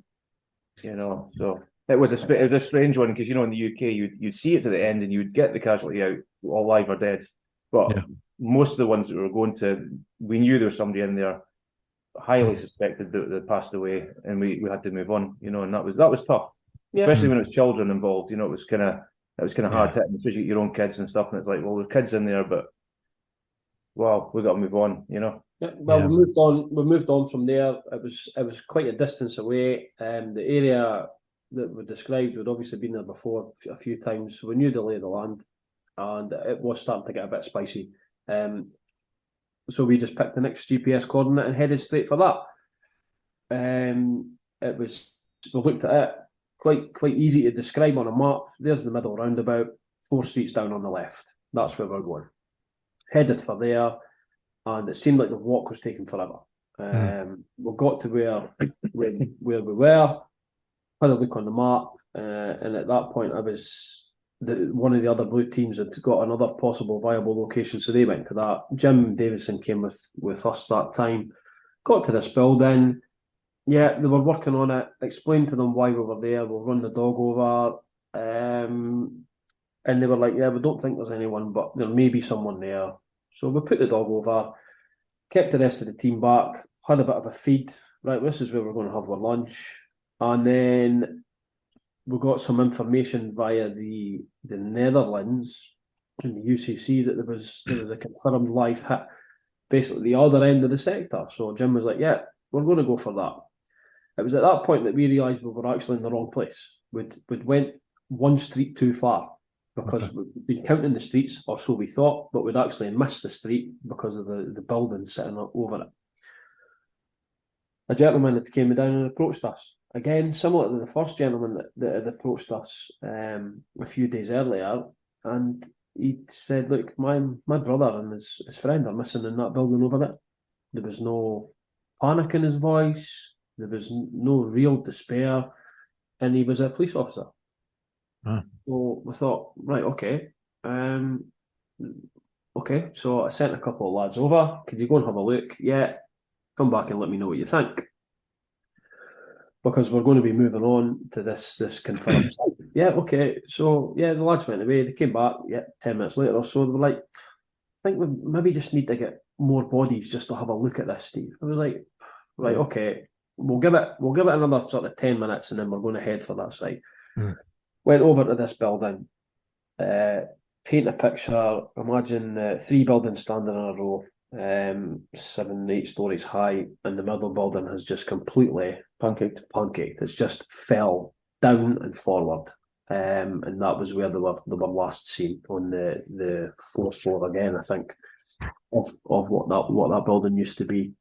So sent 4 lads in through a hotel. Could you go in that door there and just see if you could hear anything? Old school, shout, make a noise. And sent another 2 lads up this pretty precarious alleyway. Guys, if you could go up there, see if you could hear anything. Sent a few guys and girls around the back. Go around the back, same old school shout. And then within a couple of minutes, Scott and Steve came over and said to me, Scott was like, Steve, yeah, we could hear people shouting. I was like, wow. There it is. Like, okay. where are they? He's like, I've got no idea. He says, They're but in there. he says, I could hear them shouting up this alleyway, into the collapsed building, up this collapsed stairwell. They're in there someplace. And it was like, oh, Right in the my bowels. goodness. Right in the bowels. Okay, let's try and formulate a plan then. So it says to Jim, look, we've got someone here. He's like, right, I'll send the other blue team onto that other site. Let's just put a plan in place. So yeah, we tried going around the back. We tried coming in from the right hand side. Tried coming in from the left hand side, and it was basically just the hardest bit. Pete was actually trying to establish where these two people were located. It was like standing looking at it. It was a guess. Yeah. It was an educated guess as to where they could have been. We looked at it. We looked at where the stairwell was. We looked at where the lift shaft was, and the lift motor was basically 10 feet from where we were standing because of the way the building had fell forwards. So yeah, there was a team. So the left-hand side building that was still relatively untouched. Sent a team in there through the back up the stairs to try and start coming from the back, and then again sent my boy here onto the second floor, and he says, look, I think we could probably tunnel into that. I was like, well, you know what, I'll tell you how many paces. I'll get somebody to go pace that. Yeah. Yeah, and it was as simple as that. 12 paces, put your back to the window, 12 paces, and then John walked these 12 paces and just started smashing into this wall. He smashed into the wall in a few various locations, but where he ended up smashing into was bang on the money, and that's. So when we say smashing on it, are we hauled in all of the heavy there was no finesse about it at all, Pete. They went at it with hammers to breach through one building into another building, which was totally collapsed, and then began tunneling like moles in the direction of where we were telling them the voices were, because at this moment. So these all dirty breaches just with hand tools? Yeah. Wow. Sledgehammer. That's hard ass work. Red mist. They just couldn't, the guys that were within the building tunneling at that point, they couldn't hear the patients. They couldn't hear them at all. Yeah. All the communication was coming from this really, really dangerous alleyway and collapsed stairwell. But they got to a point after a good few hours that they were able to hear. And then we stopped having to put people into that alleyway, because it was, every time someone walked into that alleyway, I was thinking, no, if we get another rumble here, there's no way out for them. And there was a few aftershocks when we were there. We had the wasp set up, detecting any movement. It did go off. Yeah, it went off a couple of times. So the wasp, for people's understanding, you basically fixation on point on a building, and then if the building moves, it sends off an alarm. Effectively, it's just a rectangular sort of shaped box, and it works on its parameter. You set the parameters of its tolerance of movement. You fix it to a solid structure, and then if it activates, you run. Effectively, couple of times people were running. It was developed by a former UKISAR. I know, great people again. So how long into that kind of rescue did we start seeing some progress? When did we get eyes on? So as far as progress went, I think there was a bit of with sectorized. Martin had arrived with his team, and I think he'd realised that it was pretty manic. And he's like, look, I suggest you sectorise it. So yeah, it was sectorised it basically like what you would fire service wise, front and back, and then created a separate sector for anyone going into this spicy alleyway. And it was quite quick. I would say within probably an hour or so, I decided that the rear sector 3, wasn't viable. Yeah. It was just, one, it was too dangerous, and two, they would have had to do an awful lot of work in a very, very dangerous area for not a lot of gain, because John and where John's team had went in were actually getting on quite well, and they were already at the area and still moving in the same direction. So yeah, we just decided to close that sector down and just everyone focus on this tunnel. Put the crew rotation in place. Initially it was too long, then it was too short because there was people standing outside absolutely chopping at the bit to get in there. And then we eventually struck the right balance. I missed the trick myself, if I'm honest. I probably should have sold tickets, because if I did, I'd be a very, very rich man at the moment. Really? For everyone that was desperate to get into that hole. It's good Again, though. That's what we want the people for. yeah, the bravery and the commitment of the crews, specifically on that rescue, were just something that I'll never be able to put into words. They were in a situation that it was terrifying. Yeah. That's the only way to describe it. We're all big and we're all macho. It was terrifying. They were in a tunnel and they were on their bellies and they were burrowing things back, and there was 4 of them in a tunnel at once. They were basically just handballing it all the way back. And with every item that they moved, they were getting deeper in. And it was the 4-person crews worked like dogs. And once they started hearing voices, they got quicker. Yeah. And once they started getting the voices closer, they got even quicker. And they got even deeper into this tunnel, and it just got, from their point of view, they were loving it. And I'm standing thinking, please don't shake. Please don't shake. Please don't shake. Please don't shake. And we're already put in a relief crew policy that the relief crews, so the 2 crews that had went back to the boo, were going to come out at midnight. They were going to come out and they were going to take over at midnight. And our guys were properly pushing to get hands onto this first patient, this female patient. Yeah. But unfortunately, they didn't get to her. The relief crews came out. They done 2 20-minute rotations and had hands on her. It was basically the textbook rescue. If there was ever such a rescue, it was textbook. One team went in, worked for a good 8 or 9 hours plus. In fact, it would have been longer than that. Probably near 12. 10 to 12 hours. Right? Yeah, probably near 12 hours. And we got that one at 2 o'clock, and They worked leave at 12. and they worked and worked and worked and worked. And then the fresh team came in, 2 rotations, and got their hands on the casualty. Totally fresh, ready to remove this first casualty. Perfect. And they worked for a few more hours, and then got the second casualty and got them out. It was because the longer you're in there as well, your risk tolerance tends to grow. Just naturally, you become a little bit more lax, not because you don't care, not because you're a bad operator, just because you get used to your environment. And totally. It's totally so hard. It was from my point of view, every single member of the UKISAR team were involved in that rescue, which, you know yourself, doesn't happen all that often. No. For everyone to have been involved in that, although the 2 teams that were with me on the ground at the time, although we didn't physically rescue the casualty, we did put all the groundwork in.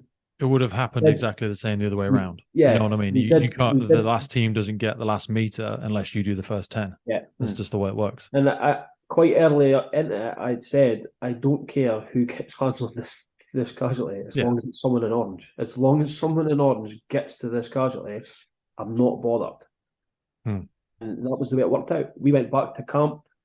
I think it was about 2 o'clock by the time we got back into the camp, maybe. A few of us went in the shower, a few of us went mess tent, and I think I eventually went to my bed just after 3. I was heading towards my tent just after 3, and one of the guys came into the command tent and said, Steve, they've got her. And it was just instant relief, mate. It was the best feeling I've had. Oh, mate. Other than seeing John come out that hole. There was relief on so many fronts, because the plans that we'd put in place and the work rate that they'd put in to know that there'd been a successful rescue was just brilliant. It was incredible. That feeling was just unbelievable. So there's so much activity going on across the whole site here. How do you manage to get them a couple of hours of downtime? Did we? Right, so no, I can't remember that. That's what I'm saying. But that rest and recuperation is so hard to get, and it's important, even though you don't feel like you don't want it. Your best self is one that's had a little bit, an hour, half an hour. Everyone has their own little thing. So, like when I came back, I couldn't go into my little house, my little tent, dirty. Knowing that I was dirty, sweaty from having all the dust and everything else. So, shower. go for the shower, regardless what time of day it is. Go for the shower, and Pete, hey, no one could really say no to a brew. So yeah, you either go grab a coffee or grab a cup of tea, and then We had a giggle together that night as well. We did have a giggle. There's a difference. There's another story that goes on with that. But about an hour before we were due to be relieved, there was a near-death experience. That's the only way I could describe it. At the time, we if you ask anyone that was there, they'll all agree that we thought our number was up. It was terrifying. It was exciting. It was adrenaline filled. It was, looking back, it was hilarious. It was certain calmness about it as well, there was because we kind of came to terms with dying. This is how it's going to go. Which is I think it's a very unusual thing. I've never felt like that before. No, I've never felt like that before. But if that's how it feels before it actually happens, and I've not really got a fear about it now. Okay. So the background was, an hour before we were due to be relieved, I kind of had a look and thought, right, we've got another couple of rotations left here. I want to go in and just see how the troops are getting on. So I nipped inside. At that point, I was fulfilling one of the ops commander role. Jim Davison was the OIC, and Martin was acting as our support. So I went in just to have a look, see how we're getting on. A couple of flights up in this building. The lads were in tunneling, and it was the lads from London were in the tunnel at the time. Okay. There was three from London, and Colin Callum from Links was in the tunnel. So we were there, and I just was conscious of shouting and screaming outside, and I thought, well, that's a bit strange. What's going on there? So I left, sort of run down the stairs. As I got out the building, Jim was standing on the pavement, and I was like, "What's going on?" He says, "Steve, I've got no idea what's going on." But all the locals were running. They were driving down the street. They were on the back of pickup trucks, and they were screaming. They were terrified. The dust that was being kicked up was incredible. And then as you looked up the street, the police were doing exactly the same. They were going in the same direction. The sirens were going.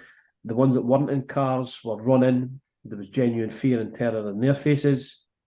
Jeez. And it was like, what's going on here? And then you look further up the street, and the military are running. They're in their vehicles. The ones that weren't in vehicles are running and screaming as they go down the street. And I'm at this point thinking, who's chasing who here? Yeah. And then who did the military run from? So my instincts were telling me that terrorism, is someone shooting them? I don't know.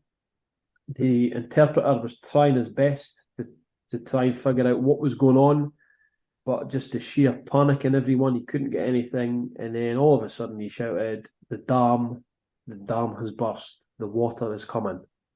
Fucking hell. Was one word or phrase that was used. And at that point, people started like the silent blowing of whistles. Yeah. Jesus. So the guys obviously in the tunnel, they panicked because they didn't know what was going on. They got out the tunnel. Everyone that was in sort of our holding area just grabbed bags and started running. People were running back up the hill to try and grab bags, and everyone just started sprinting, following all the locals. Jim Davidson screamed, a bit of calmness, get to the high ground. He was like an old army general from like the 1800s. Get there to the high ground. UKISAR, get to the high ground. So everyone just tears off down the street, Pete. But there's a funny part of the story. So Big Mark Smith, obviously a good friend of ours. Yeah, he'd been struggling with his back and his hip. But Pete, he would have run a sub 2 hour marathon that night. He grabbed 3 bags in each hand, and he was sprinting down the street. Oh, yeah, he's a bloody ox, isn't he? Strong as a beast. I remember seeing him wield a sledgehammer in Kosovo is something to be seen. I waited basically outside the building, waiting on everybody passing me. once they passed me, I was like, right, I waited on you. Now I'm going. So off I went, sprinting down the street. And for some reason, I think it was Jim Davison pointed, get to the high ground over there. And it looked like the mayor's house, townhouse or a town building. And it had quite a large sort of front garden area. The steps were sort of big marble type steps to get up into the property itself. Big Mark Smith's taking these steps 3 at a time. Still got his 3 bags. Whole of UKISAR are piling into this building, which is relatively untouched. It's perched on a bit of a mound. It's a 2-story building. Everyone's piling in there. They're then sprinting up the staircase. We're ushering people up the staircase. And we're on the 2nd floor, and people are like, it's a flat roof. We need to get to the roof. We need to get to the roof. Of course, all the doors are closed.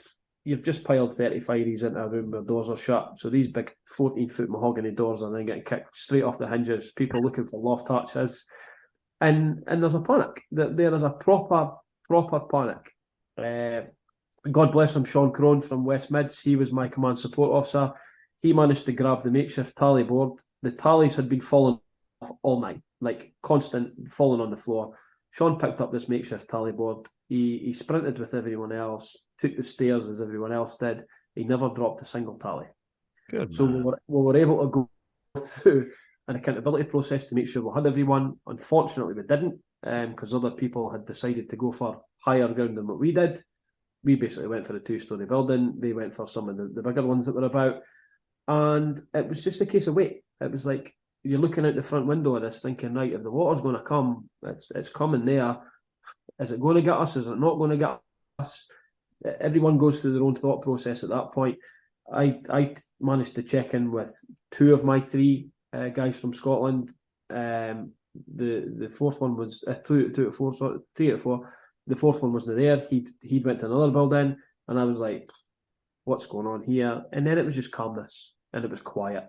There was didn't seem to be a panic from anyone in that room. It was just I think a togetherness, and the thought that, right, well, if this is happening, it's happening, we're all together. Jim was still outside, basically at the top of the staircase, just trying to usher more and more people in. And what seemed like an eternity, but it was probably only 5 minutes maybe from that first shout. It came through that it was actually a gas explosion. Right. Yeah, of course, as I was sprinting down the road, I was cursing Big Phil Irvin for everything, because I thought, that bastard, he never mentioned anything about a dam. Nothing about a dam at all. Turns out the nearest dam, Pete, was like 150 kilometres away. It was a fabricated story that it came. I don't know where it came from, but the aim of the story was to get international rescue teams out of the city for whatever reason, whether it was to take our equipment or whatnot. Really? However, it worked because everyone had the fear of God in them. As soon as it was like, no, it's a gas explosion. It was a sprint back up the hill, because 4 guys were like, well, I'm not missing my turn to get in the hole, and off they went. Off they went back into this building again. It was just so surreal. But we all had a hug, we all had a laugh, and the silent laughter when we got back to the booth that night between those 2 teams was just, it was something to behold. It was just, you knew the people that were there, you looked at them and you just laughed. Uncontrollable laughter, because you both knew what each other was thinking. Yeah. While all that was going on, the relief teams were sat on the coach on the bridge. So they knew what was coming as well. The dam had burst, and they were stuck in traffic on the bridge, on the coach, couldn't get off it. Jesus. Yeah. So they've got a different version of the story to tell as well. Bloody hell. That's just surreal. Oh. Something like that, especially amongst all the feelings and emotions and adrenaline and lack of sleep and Jesus Christ, just running on fumes by that point. It was a reset. It was once we got back to the work site, I felt untouchable at that point, because I thought, right, if the dam's not got us, what else is there? So talk to us around the rest of the deployment. I mean, I know there's a million directions we could go in, but you ultimately all came home safe. There was a whole host of rescue got carried out by a myriad of teams.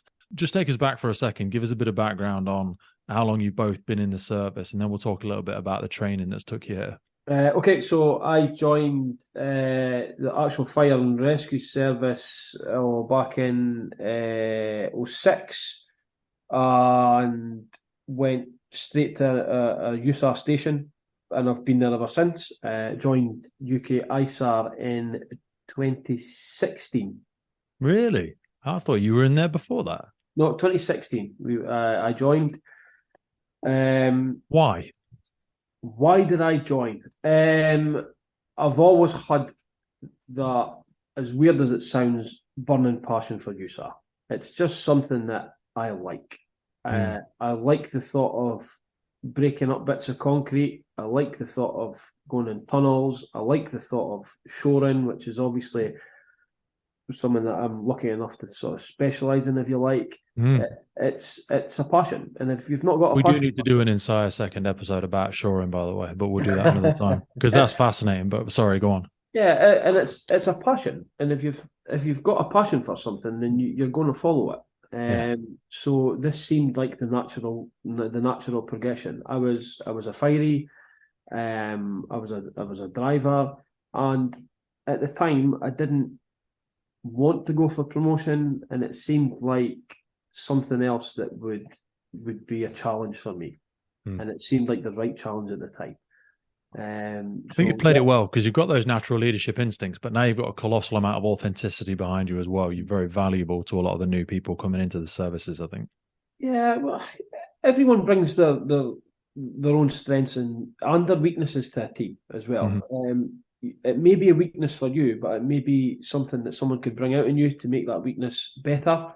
But it could also be something that you could identify yourself as being a weakness, that you could look at someone and go, actually, I'm going to do what they're doing because they're actually really good at that. I'm going to go tap into that. I'm going to go and speak to them, or I'm just going to sit back and I'm going to watch them. Examples that I could probably use, I could identify my own weaknesses, and best of all in the world, we're all humans. If you're not good at something, you steer away from it. Yeah, I didn't see myself as being a manager or a leader. So I sat back and I looked at ones that I did respect. And I thought, you know what, I really like your style. I like the way you go about things. Some I asked questions of, some I just sat back and watched. My first experience of an ISAR within the leader environment was Dave O'Neill. He was my first ops commander back on an exercise in 2016. And I thought, I actually like your style. I like the way you go about this. I could probably learn bits and pieces from you. And I didn't engage him in much conversation. I just sat back and watched them. That was how I found a way of improving my weakness there. And leadership's an art. I always say to people, it's not a template. Do you know what I mean? It's like a cocktail. You've got to pour a little bit of everyone else and then lean into some of your own natural characteristics, your own natural traits, because they'll be strong aspects. Like with all that work, you're not going to pick up a pen and a pencil and be the best drawer in the world. It takes practice, and I think being a leader does take practice as well. John and I were actually, before we came on tonight, we were having a chat about it, and I've got a style. It's an amalgamation of all our leadership styles, if you like. But I've got a way that I think, you know what, I'm going to go with humour, a little bit of sarky humour most of the time. But the minute my tone changes, you know what I'm required to do. It might be for some people, it might not be for others. Some people might love it, and some people might not. But it's my style, and it's unique to me. But you also adapt it to the individuals as well, don't you? Yeah. That's what's so important, because you know how people respond. Like I'm a plug and play. Just point me in the right direction and just fucking shout at me, and I'll do that. But you've got to have that flexibility. I always say, treat everybody fairly, but don't treat them the same, because they're all very different individuals. Some will respond well to different level of praise, and some need that discipline. I always look at the dogs like as an example of it. Like dogs perform really well if you give them a rigid structure and you're really disciplined with them. And certain individuals are the same. Certain people like John, they've got a real high level of skill set and technical ability and a good level of self-awareness that you can loosen the reins because they've got such strong foundations in their own self-discipline. Do you know what I mean? And it's adapting that for each individual. Same as anything. I mean, I lecture for a living. I'm an instructor, and you've got to know your audience. Yeah. And how I conduct myself under certain circumstances is different from the next day, depending who I'm teaching. If I'm teaching ISAR guys, I'll throw in lots of funnies, I'll be using expletives, I'll be, winding them up. Then if I get a bunch of new recruits, totally different kettle of fish. Totally you could draw the lines a little bit clearer just because they need that. Yeah. What about yourself, John? Because you joined in the 50s, right? 50s, 58. Cheeky get. It was 2003. I know. I joined 2003. So you just crammed so much into that short period of time. That's why I always think over 20 years. Yeah, just over 20 years there. Yeah. I had black hair back then. Always wanted to be an ISAR. I was at a station called Alton's Fire Station up in Aberdeen, and there was one of the guys, Neil Finlay, was on my watch, and he was in the original UKISAR team. Yeah, UKISAR. Way back when ISAR very first started, and he would sort of regale me of stories of going into foreign places and doing crazy shit. And I thought, I just want to be just like that. And I used to go walking with Neil quite a lot. We used to go up the hills and do a bit of climbing and stuff. I tried to get in the early days, but it was just, I was too inexperienced. It wasn't for me back then. And then I tried for the team again in 2010, 11, and I got into the team back then, and never really looked back. Taking full advantage of overseas, courses, being previous deployment. I just love it, and the amount of training that you get to bolster what you've already got as a firefighter is just, people don't quite get it in service. Yeah, they don't really understand the levels of skill set that we can acquire through ISAR. Be that the chainsaw, the medical side of things. As far as the medical one goes, okay, we've done all our courses, but getting to work next to the likes of Malcolm Russell in the field, just absolute geniuses in the field, and you're working along with them as one of their guys. It's just unbelievable. And you take that back to service. It's like descending into Aladdin's cave when you spend time having a conversation with somebody like that. You come back with so many gems and so many nuggets. You're like, bloody hell, you know what I mean? Where that crops up then in your own life and in your own incidents, and when you're back on the normal day to day, but you've got these incredible gems just tucked away in your mind from those experiences. To me, being a kind of in the trauma side, because I always kind of focused on the trauma side, loved it as a fiery, teach it as an instructor. And then to actually be with the likes of that and Debs, working in the tunnel with these absolute medical ninjas. Yeah. It's just like Stevie said it earlier on. What were you saying? It's likened to, be picked to play football for, one of the best sides in the world. Just lunchtime, fancy coming putting a pair of football boots on, and it's coming and scoring a goal, scoring a hat trick. That's how I felt, Yeah. Ronaldo and Messi have invited you for a game of 2-touch at lunchtime. That's it. And that's if you're trying to explain it to someone that's not involved or hasn't been involved, everyone basically understands the concept of football. Most people know who Ronaldo and Messi are. That's Malcolm Russell is the Ronaldo and Messi of that pre-hospital trauma medicine. It's like when you go, let's dig down into some of our layers of knowledge, and you get to layer 5, and they keep reaching. They're going down to layer 74, and you're like, fucking hell, what's this? I'm just recording all this in my brain as it's going on. It's like, it's just smile and nod at that point, isn't it? It's just and I two ears, one mouth. A smile on my face, and it's like, that was just brilliant. And I've worked with. He never delivers it with ego though, and he's never disappointed. Same with Deb, never disappointed that you don't know what they're talking about or something like that. They've got such, and this is what I worry about, because like if people are, they're going to retire eventually, and I'm like, Jesus, this is where we need the Steves and the Johns to drink in as much of that as possible, because they're going to need to disseminate it again. And you need to pass that on as well. It's like, what I got left, 8-9 years left maybe. That's why I need to get people like Malcolm on it. Do you know what I mean? I'm just like, we need to bottle that so that next generations can hear it and listen. Pass it down the line. Pass it down the line. That's what we were talking about before. Getting new faces in. A lot of good guys, girls have retired. It's time to, the new ones need to come in. The new ones need to be part of the structure. The new ones need to deploy. So it's so important to pass on that knowledge. Steve, we took a break a second ago, but we were just talking about that mental and physical fitness. So you did some hard ass work out there. How much did you really see the difference? And we're not like, there's no difference in teams, not pointing out individuals, but like you guys and girls, how valuable do you think some of that additional training and some of that background and some of that self-awareness in those physical and mental disciplines had been valuable to you?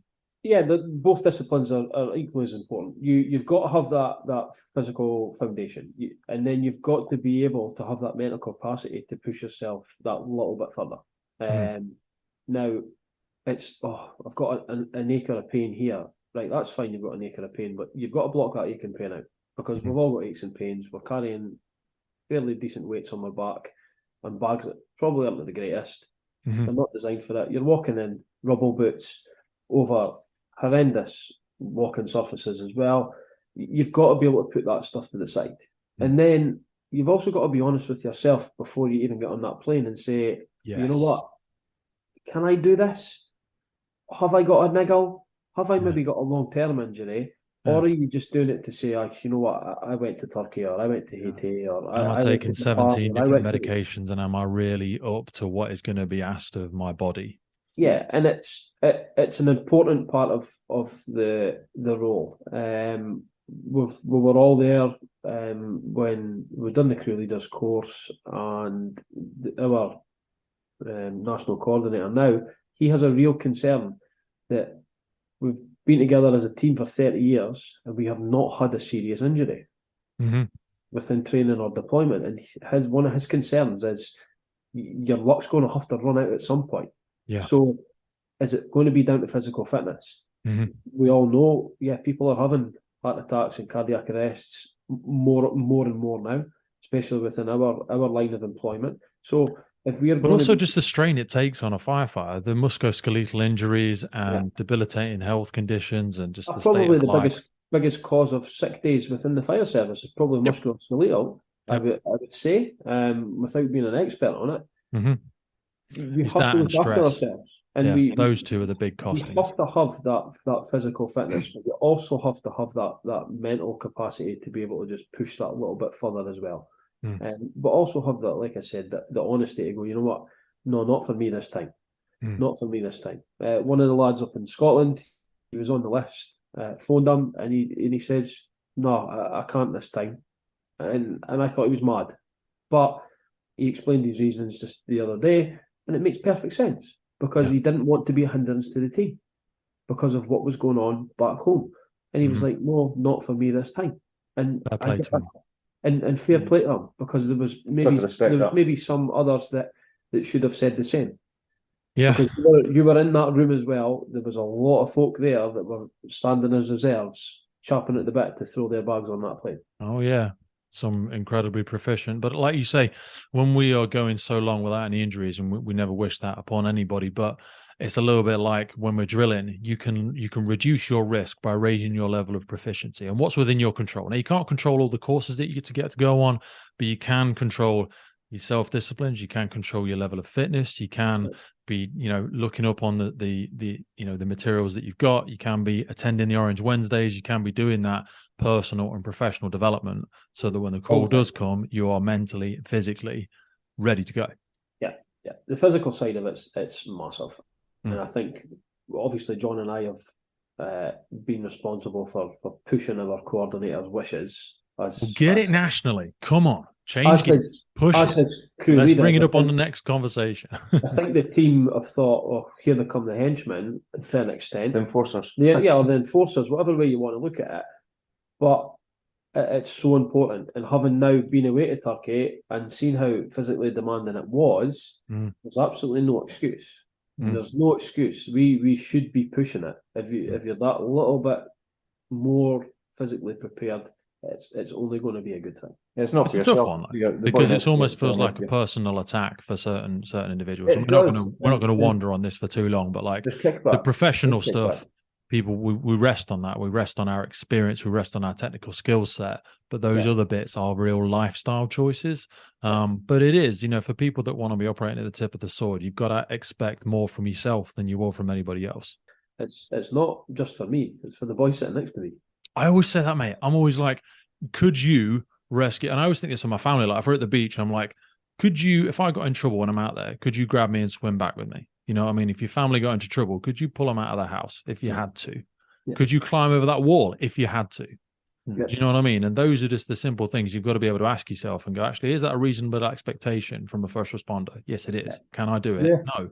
Yeah. Okay, It so makes then us sound like machines, and that's not what we are. It's just taking that a little bit more personal responsibility and, like you said, the personal admin and the personal development side of it. So talk to me about winding down, talk to me about coming back, talk to me about the difficulty of leaving when we know there's so much more work to be done. Still winding, I think. Still winding. I think we're still winding. We've obviously been back now 10 days-ish, I think. Probably go down the mental health route to start off with. We were putting in trim procedures and mental health and wellbeing procedures while we were still there. As a crew leader, that was one of my priorities, was making sure that my team were on top of the ball mentally as well.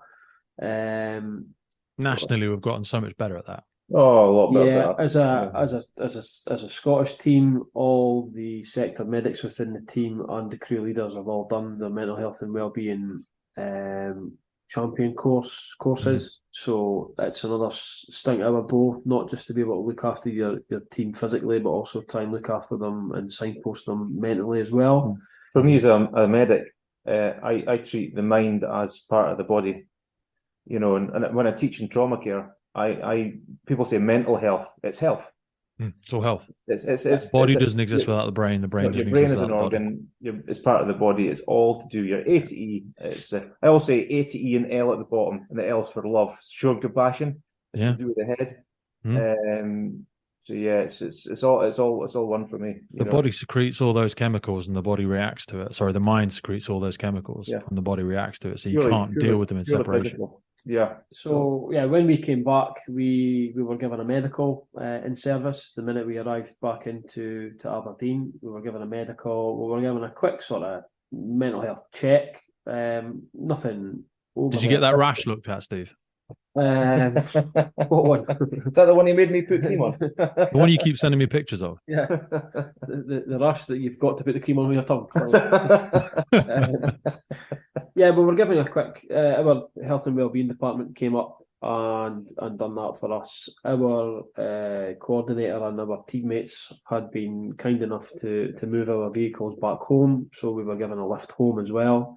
We were offered the chance to go for something to eat as a team with the coordinator and the team manager as well, and our families were actually really, really well looked after by the service while we were away. I'm going to say, give them an understanding of how that welfare looks, because we do appoint welfare officers as well. Yeah, so every service does something different. I can't speak for any other services in the country, but I can only speak for my own and what we experienced. So my partner, she knew I'd done search and rescue, but I don't think she fully understood what it quite entailed.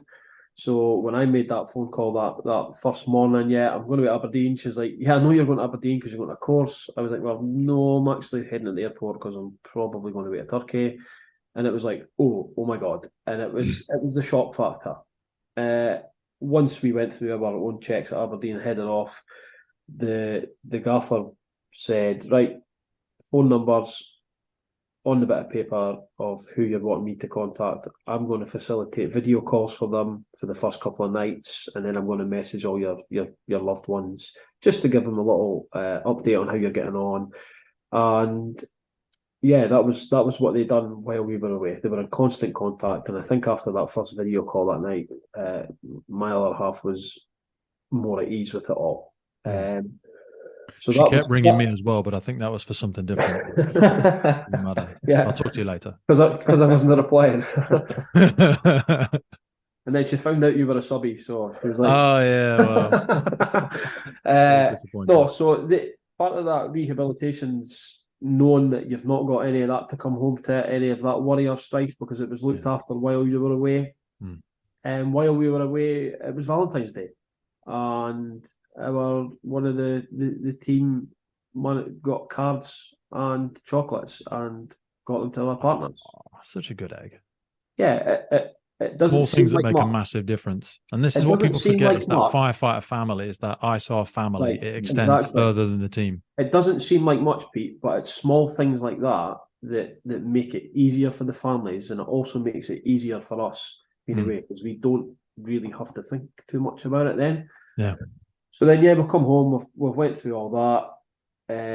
We went through the media day. We had a media day that was provided for us, and just speaking at local news and giving them a chat on our thoughts and feelings and experiences. And then we've looked after pretty well in terms of time off. So we were all given pretty much effectively a week off. Important. And it was our discussion. Actually, the service says, look, it's up to you guys how long you think you need off. Obviously within certain parameters, as in you're not going to go back in May. But John asked for 9 months. asked for 9. He asked for 9, got 6. So we've been looked after, and then we've actually been lucky enough to be not back to work, but we had ISAR training on Friday, and it was good actually to get back together. As fate would have it was a mental health day. The company that provide the mental health support to the Scottish Fire and Rescue Service were actually already planned to come in and facilitate a training day that day anyway. The training day took a little bit of a different spin. It was basically a day of myself and John talking through our experiences with a few other members of the team while these two ladies from the support service were there. And from my point of view, it was really, really good Friday, because we went through that process for about a 7-day period. The brain was trying to process, and it was good to just sit down there with guys that know what ISAR's about, know what we would have experienced, and they just sat and they listened and they chipped in, and we had a laugh, and it was good. Personally speaking, I'm okay. I'm all right. I've had some pretty weird dreams, and I mean like weird dreams where I've been back in Turkey. I've been on the rubble pile. I've been in places that are not Turkey, but people that were in Turkey are in that dream. I've been on jet skis made out of kitchen chairs. But I was told on Friday, that's all part of the process. Your brain's perfectly normal. A lot of information. I've contacted all of my blue team, and I'm not the only one having these dreams. 3 or 4 of us are having all these really weird, vivid dreams. So that's again, it's reassuring. Supposed to have an abnormal reaction to an abnormal set of circumstances. If you've got no reaction, then that's where we worry. This is perfectly natural. It's all part of that recalibration. Not embarrassed to say it, but for the first couple of days, I kind of wished I was back there. Because you went from operating in an environment at literally 100 miles an hour to coming back and being told you're doing nothing. And that's not normal for me either. No. Well, I have said to you before, Steve, you are supposed to do some work at work. Yes. You can't just keep taking time off for ISAR. You do need to do some work. Yeah. You sound like my 2 previous watches. Yeah. What you got planned for the next few months? Well, I'm planning all the ISAR training I'm going to go on. Well, I'd like you to do some references as well if you get a second. Could you actually come to the fire station and ongoing? Maybe one. Is there once a month? Maybe any chance of doing that? Nah. So that's it. Luckily enough, I've caught up with John as well, which is good, because shared our dreams. We've talked about our weird dreams together, not together. The dreams don't involve us together, but the shared dreams. But it's been good to certainly catch up with John as well, because I got to experience an experience of a lifetime, and I got to do it with one of my best mates.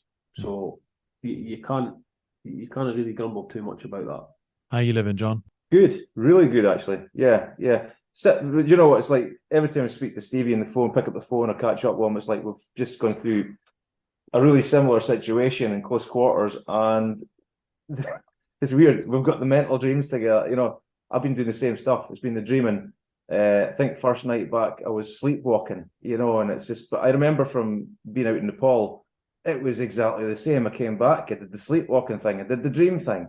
It was like fucking hell. It's funny talking to Steve. It's just the similarities are crazy that we're kind of going through. But do you know what? And I think Steve as well. I feel really positive about what we've done. Mental health wise, I feel really good. But so much better. It's a safer place. It's a safer process. It's a healthy journey for people to go through now. It's less jarring. I think the way that we're set up now in the service, I think through the UK, everybody's got the awareness of, you know, the damage that can be done, the hidden scars that you can gather with being on deployment and just normal firefighting tasks, you know. I've gone through, you know, very difficult times in the past. But for this one, you know, I feel so positive coming out of it. We did such a good job as a team. There wasn't one person that I wouldn't have not liked to have been there with. I think everything that we did within amongst our team, I've got no regrets, not one single regret of where we've been. Yeah, I totally agree with that. I think we couldn't probably physically or mentally have done more than we did. We pushed ourselves to the absolute limits. Yeah, we were having a decompression time at Stansted at the hotel, and it was only a couple of hours, and we sat down around the table, myself and John and the two other lads from Scotland, and then one of the lads from London. And I just said to him, you know what, I'm quite at peace with the decisions I made out there. Could have done that different, could have done that different. And John was like, I don't think so. And I'm like, well, I maybe could have, but there's nothing I could change. I can only make a decision based on the information you have at that time. If I had the hindsight, then it would have been completely different. But hey man, 77 went out there happy and healthy. 77 came back. Yeah, from my point rescued of view, some people while you were there. You created some calm out of chaos. You rescued some lives. Yeah, from my point of view, I was given a specific role. That specific role was to look after these guys and girls and make sure that they all got back in one piece. If we never rescued anyone and they all came back in one piece, I've still done my job. But to play the part in a wider team that rescued or had a hand in 11 rescues, 8 live and then 3 further finds with a dog, and everyone returns back safe and sound, that's like, yeah, fine, job done now. Mate, I'm so incredibly proud of both of you. I would just like, if I was with you, I would break every rule of personal space possible.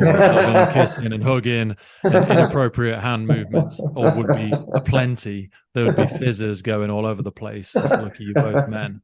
But I'm just so proud of you. I feel like I'm two sides of a coin. As much as I'm frustrated and angry and like wish I'd have been there, I'm just so immensely proud to even be remotely connected. I think we're so mindful of that as well, because, you know, there, not just yourself, but there's a lot of good team players that would have made a huge difference out there. And, you know, and we've got to remember that the disappointment that you guys have got now, you know, you didn't get to do that, you know, so that must be difficult to handle. That, you know. Yeah, but we're all still part of the process, you know, and I think that's when I think about Deb and I think about the rest of the team, that it's a big machine.